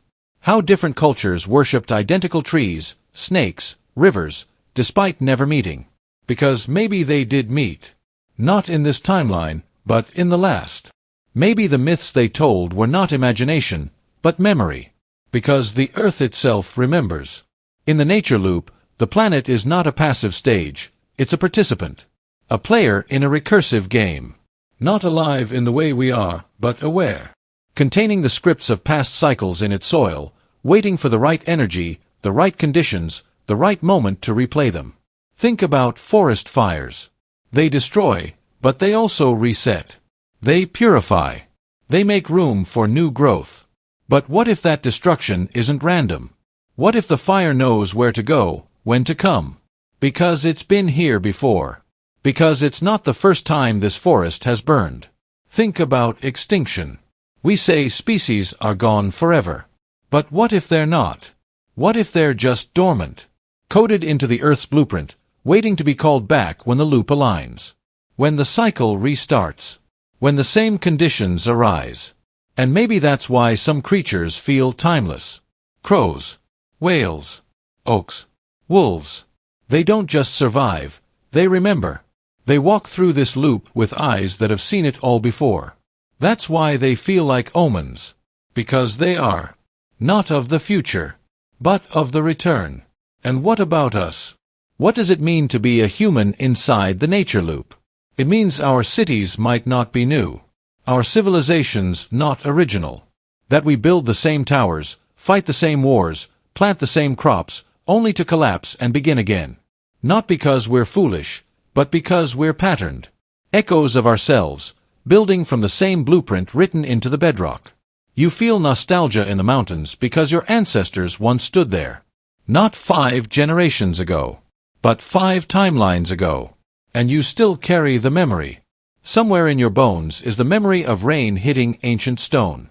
Of wind whispering through trees that don't grow anymore, but will again. The soul doesn't just reincarnate into people. It reincarnates into place. And the earth loops with us. So what breaks the cycle? Maybe nothing. Maybe that's the point. Not to break it, but to see it. To recognize the rhythm in the chaos. The music beneath the noise. The fact that every falling leaf is not an ending, but a signal, we've been here before.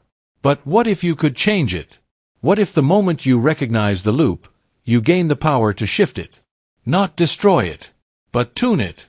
Maybe you can plant something different. Speak a word never spoken. Leave a forest undisturbed. Not for nature's sake, but for time's. Because the moment we act with awareness, real awareness, we plant a new pattern. One that might ripple forward, through the loops to come. So next time you walk through the woods and feel that chill of familiarity, stop, breathe, and ask yourself, is this the first time this forest has existed? Or just the first time I've remembered it? Because nature forgets nothing. And neither do you. Not really. You've grown here before. You've died here before. And maybe, just maybe, you'll bloom here again. The justice recurrence. You hurt someone. Maybe you meant to. Maybe you didn't. But the wound was real. It echoed into their life. Altered their path. Colored their memories. And then, you moved on. You forgot. You justified it. You buried it under distractions, time, logic. But the universe didn't. It remembered. Not with anger. Not with punishment. But with symmetry. Because in the structure of time, nothing simply happens and disappears. Every injustice sends out ripples, unseen, unstoppable. They spread. They bend the edges of the timeline. And eventually, they return. Not as revenge, but as balance. This is the justice recurrence.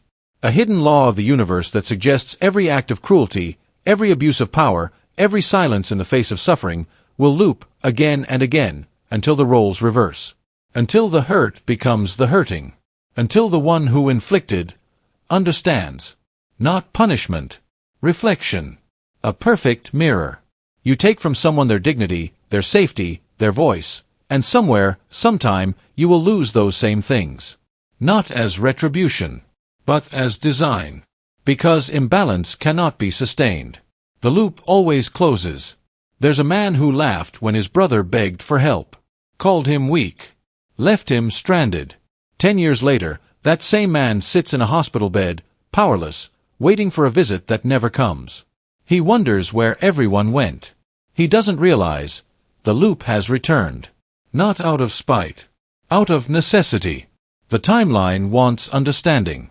There's a woman who manipulated her way to the top, stepping on others, rewriting the story to suit her comfort. She built walls so high no one could reach her. And then, one day, she falls. And no one catches her. She feels betrayed. Abandoned. But she isn't. She's simply standing in the shoes she once crushed. You see, the recurrence doesn't ask for permission. It doesn't require belief. It unfolds silently, looping injustice into perspective. Until balance is felt, not just seen. Until the soul knows both sides.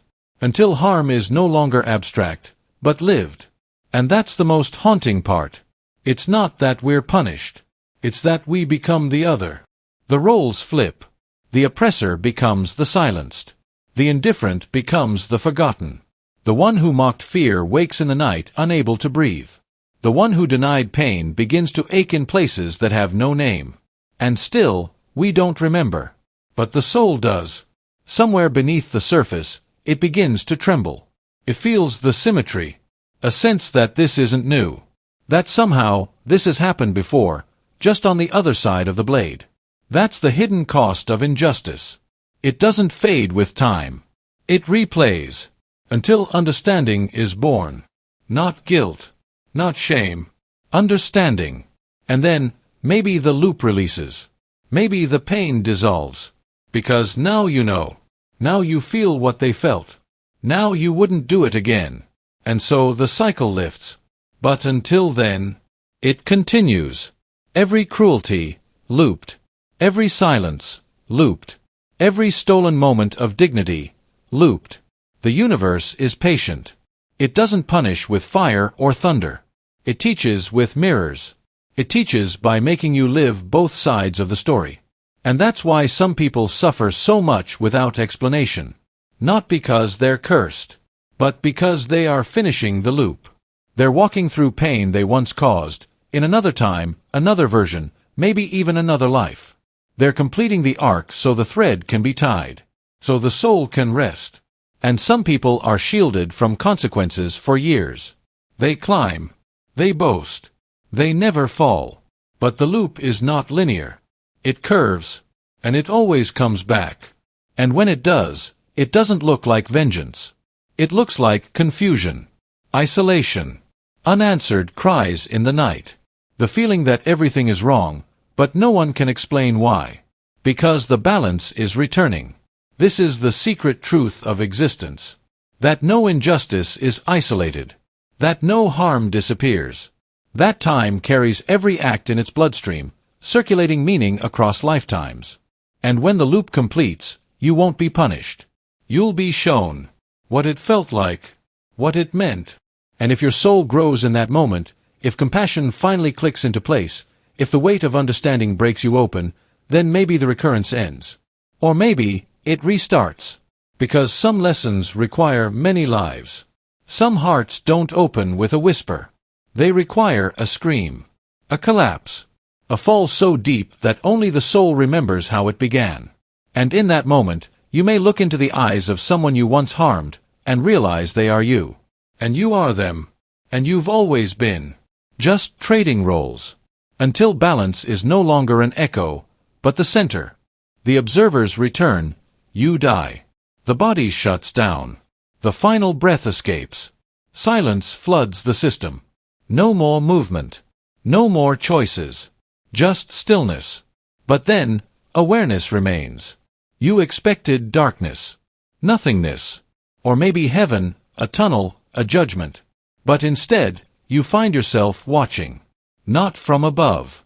Not as a spirit floating away. But as a detached, fixed point of perception, positionless and voiceless, watching your life from the outside. Every moment. Every word.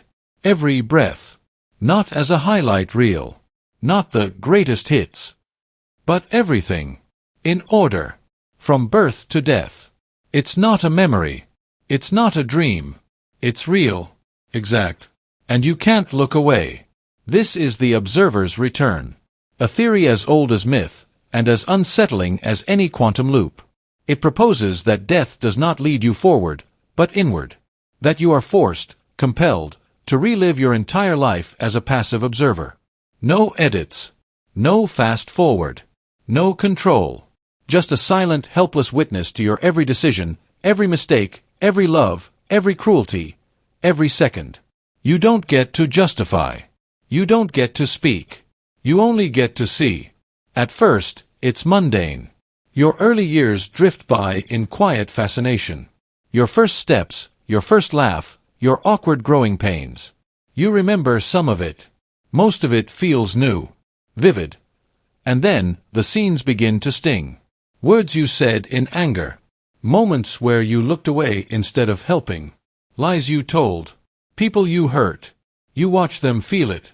You watch your younger self ignore the consequences. But you the observer, feel everything. Not just your own emotions, but there's two. A simultaneous fusion of perspectives. You no longer identify with the one making choices. You identify with everyone affected by them. The pride you once felt for your accomplishments is dimmed by the collateral pain they caused. The love you once believed was unconditional now flickers with the shadows of neglect and selfishness. You begin to understand the terrifying weight of your existence, not as a protagonist, but as a ripple. A chain reaction of emotions, effects, echoes you never intended but still triggered. You can't look away. Time continues. And with it, the realization deepens. This isn't punishment. It's education. Not delivered by an outside force. There is no judge. No voice of God. Only you. Watching you. Feeling everything you made others feel. Your life becomes a mirror, curved back on itself, revealing not what you thought you were, but what you truly were. Then, as your final breath plays again, scene complete, something else happens. You don't drift into oblivion. You wake up. In your infant body. Again. You open your eyes for the first time. Again. You cry in the light. Again. The hospital smells familiar in a way you cannot describe. The faces above you seem etched in a foggy dream. You don't have language. But something beneath your consciousness screams, this has happened before. That's the observer's return. The cycle is complete. Death becomes not an end, but a viewing. A review. A full-length screening of your soul. And once it's done, you are reborn. Not reincarnated as someone new. Not given a new form. But returned. To yourself. To your first breath. Your first mistake. Your first love. Again. Only now, somewhere deep inside, buried under layers of new life, you carry a ghost of knowing. A whisper in your blood. A flicker in your dreams. That you've done this before. You don't remember the details. You can't. The mind you're born into is still forming. But sometimes, in quiet moments, that echo surfaces. Déjà vu that chills your bones. Gut instincts that save you. Guilt you cannot explain. Compassion that wells up for a stranger you've never met. You've seen the consequences. And now, the soul within you tries to shift. To nudge. To steer this life toward a different shape. But here's the horror. The observer cannot act. Only watch. And the one who acts, the infant, the child, the adult, has forgotten. So you go on. You make choices. You hurt. You heal. And when the end comes again, you will return to the beginning, again. With a little more awareness. A little more insight. Each loop carving something deeper into you. Not change, but potential. Potential to evolve not through knowledge, but through empathy. The observer's return isn't just a cycle. It's a curriculum. Existence, reviewed from the outside. Played again from the inside. Over and over, until something deep enough inside you remembers how to be better, not by command, but by internal necessity. And maybe, one day, you'll awaken in that infant body, not just with vague echoes, but with full clarity. And maybe that version of you will finally act with compassion that doesn't need to be learned the hard way. And maybe then, the loop will end. Or maybe that is the loop. To die. To observe. To return. To try again. Forever. Until you become the kind of soul that no longer needs to be reminded who you are. Because you'll already know. The doorway illusion. You step through a doorway. Maybe it's your bedroom. Maybe it's the entrance to a store, or the threshold of a conversation. You cross it without thinking, as we all do, one foot, then the other, passing from one space to another. But something shifts. Just a little. You pause, mid-thought. You forget what you were about to do. You feel slightly misplaced, like reality blinked and resumed. You shake it off. Normal, you say. Just a brain glitch. But what if it's not? What if that moment, those steps across a threshold, was a reset? A silent checkpoint. A correction. This is the theory of the doorway illusion. It suggests that every doorway, every threshold, physical or metaphorical, is not just an architectural detail or a narrative device. It's a trigger. A subtle mechanism embedded in reality's code, activated when your story diverges too far from its intended path. You're allowed a certain margin of deviation, like branches on a tree. But go too far, stray too wide from what was supposed to be, and the system doesn't warn you. It doesn't alert you. It simply resets you. Softly. Quietly. And the trigger. The next threshold you cross. That's why so many of us feel that disorienting pause when entering a room. It's not forgetfulness. It's realignment. The version of you who walked in is not the same as the one who walks out. You may look identical. You may finish your sentence. But something underneath has been rerouted. Corrected. The memory you lost wasn't trivial. It was incompatible with the narrative. It had to go. You passed the checkpoint. You were reloaded. And this doesn't just apply to physical doors. Every symbolic threshold, graduating school, quitting a job, falling in love, losing someone, each is a moment where your story could veer wildly off course. And each is monitored. Not by an entity. Not by some conscious observer. But by the structure of the timeline itself. Like a game engine watching for broken variables. When a path is taken that leads too far from what the universe deems coherent, it doesn't stop you. It waits. Then, at the next doorway, it patches you. It rewinds you just slightly. It adjusts your dialogue. It swaps out memories. And you continue, unaware. Think about it. Have you ever had an argument, walked away furious, then crossed a doorway and suddenly, your anger dissipated? Not gradually. Instantly. Like a wave wiped clean. Or have you ever left a building certain of what you were about to say or do, only to forget the moment your feet hit a new floor? We chalk it up to distraction. But maybe distraction is the byproduct of something deeper. Maybe the moment you crossed that threshold, the system reloaded a compatible version of you, one whose story hadn't broken the bounds. And if this is true, then how many versions of you have been overwritten? How many decisions did you think you made, only to have them reversed mid-stride, the trace memory deleted, the motive rewritten? That feeling of dissonance you get when you look at an old photo and feel disconnected, not because you've changed, but because that version of you was scrubbed mid-path. You never actually lived what they were about to. The doorway came. You crossed it. And you were reset. Even language betrays the pattern. Turning a new leaf. Crossing a threshold. Entering a new chapter. These aren't just metaphors. They're memories, ancient ones, of what happens when people go too far off narrative. The story can't collapse, so it bends you back into shape. It watches you. Not always. Not obsessively. But enough to nudge you at key junctions. Just enough to keep the structure intact. Some doorways are light. You barely feel them. Others, rare ones, you do feel. Those are the big resets. The moments where you stagger. Where a wave of déjà vu floods your chest. Where you feel like something was just erased. Those are the check-ins that couldn't be done silently. You were too far gone. The system had to pull harder. It had to yank the steering wheel mid-drive.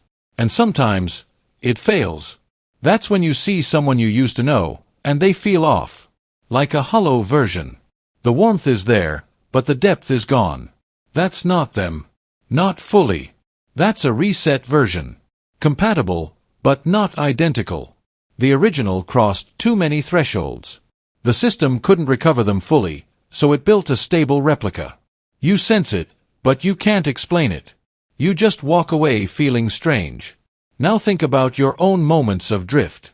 Have you ever been driving, or walking, or speaking, and suddenly felt like you were watching yourself from the outside? A brief disconnect. That's the moment before a reset. A warning shiver. The last heartbeat of a version that's about to be replaced. It's terrifying. But it's not malicious. The system doesn't hate you. It's trying to protect coherence. It's trying to prevent paradox. But in doing so, it forces you into a loop of near truths. A life that is close to what it could have been, but never quite what it was meant to be. And the strangest part? You agree to it. Every time. You cross the doorway. You let it happen. Because on some deep level, your consciousness prefers stability over freedom. It would rather be slightly altered than completely broken. It trades authenticity for structure. Reality for comfort. And so you pass through thresholds. Again. And again. And again. Each time forgetting just a little more of who you might have been. The cosmic loop of all, you lie in bed, staring at the ceiling as your thoughts spiral outward, beyond your job, your relationships, your mortality. You drift into that ungraspable space between sleep and waking, where time stretches and bends. And in that silence, you wonder, what is all this? Not just your life, but reality itself. The stars, the galaxies, the invisible laws that bind them. The multiverse. The fabric of everything. And then a whisper surfaces in your mind, quiet but unshakable. What if it's all the same thing? That's the core of a terrifyingly beautiful theory, the cosmic loop of all. It proposes that, at the absolute highest level of existence, the entire multiverse, all timelines, dimensions, lives, and realities, is not a vast, branching tree, but a single closed circle. A loop. A thought. Replaying itself endlessly, dressed in infinite masks. Not countless worlds diverging forever, but one fundamental experience fracturing into illusions of multiplicity. Every timeline you've imagined. Every afterlife, every god, every simulation, every paradox, every alien race, every dream world, every nightmare. All of it, one loop. It starts with a thought. Not yours. Not mine. But the thought. The original perception.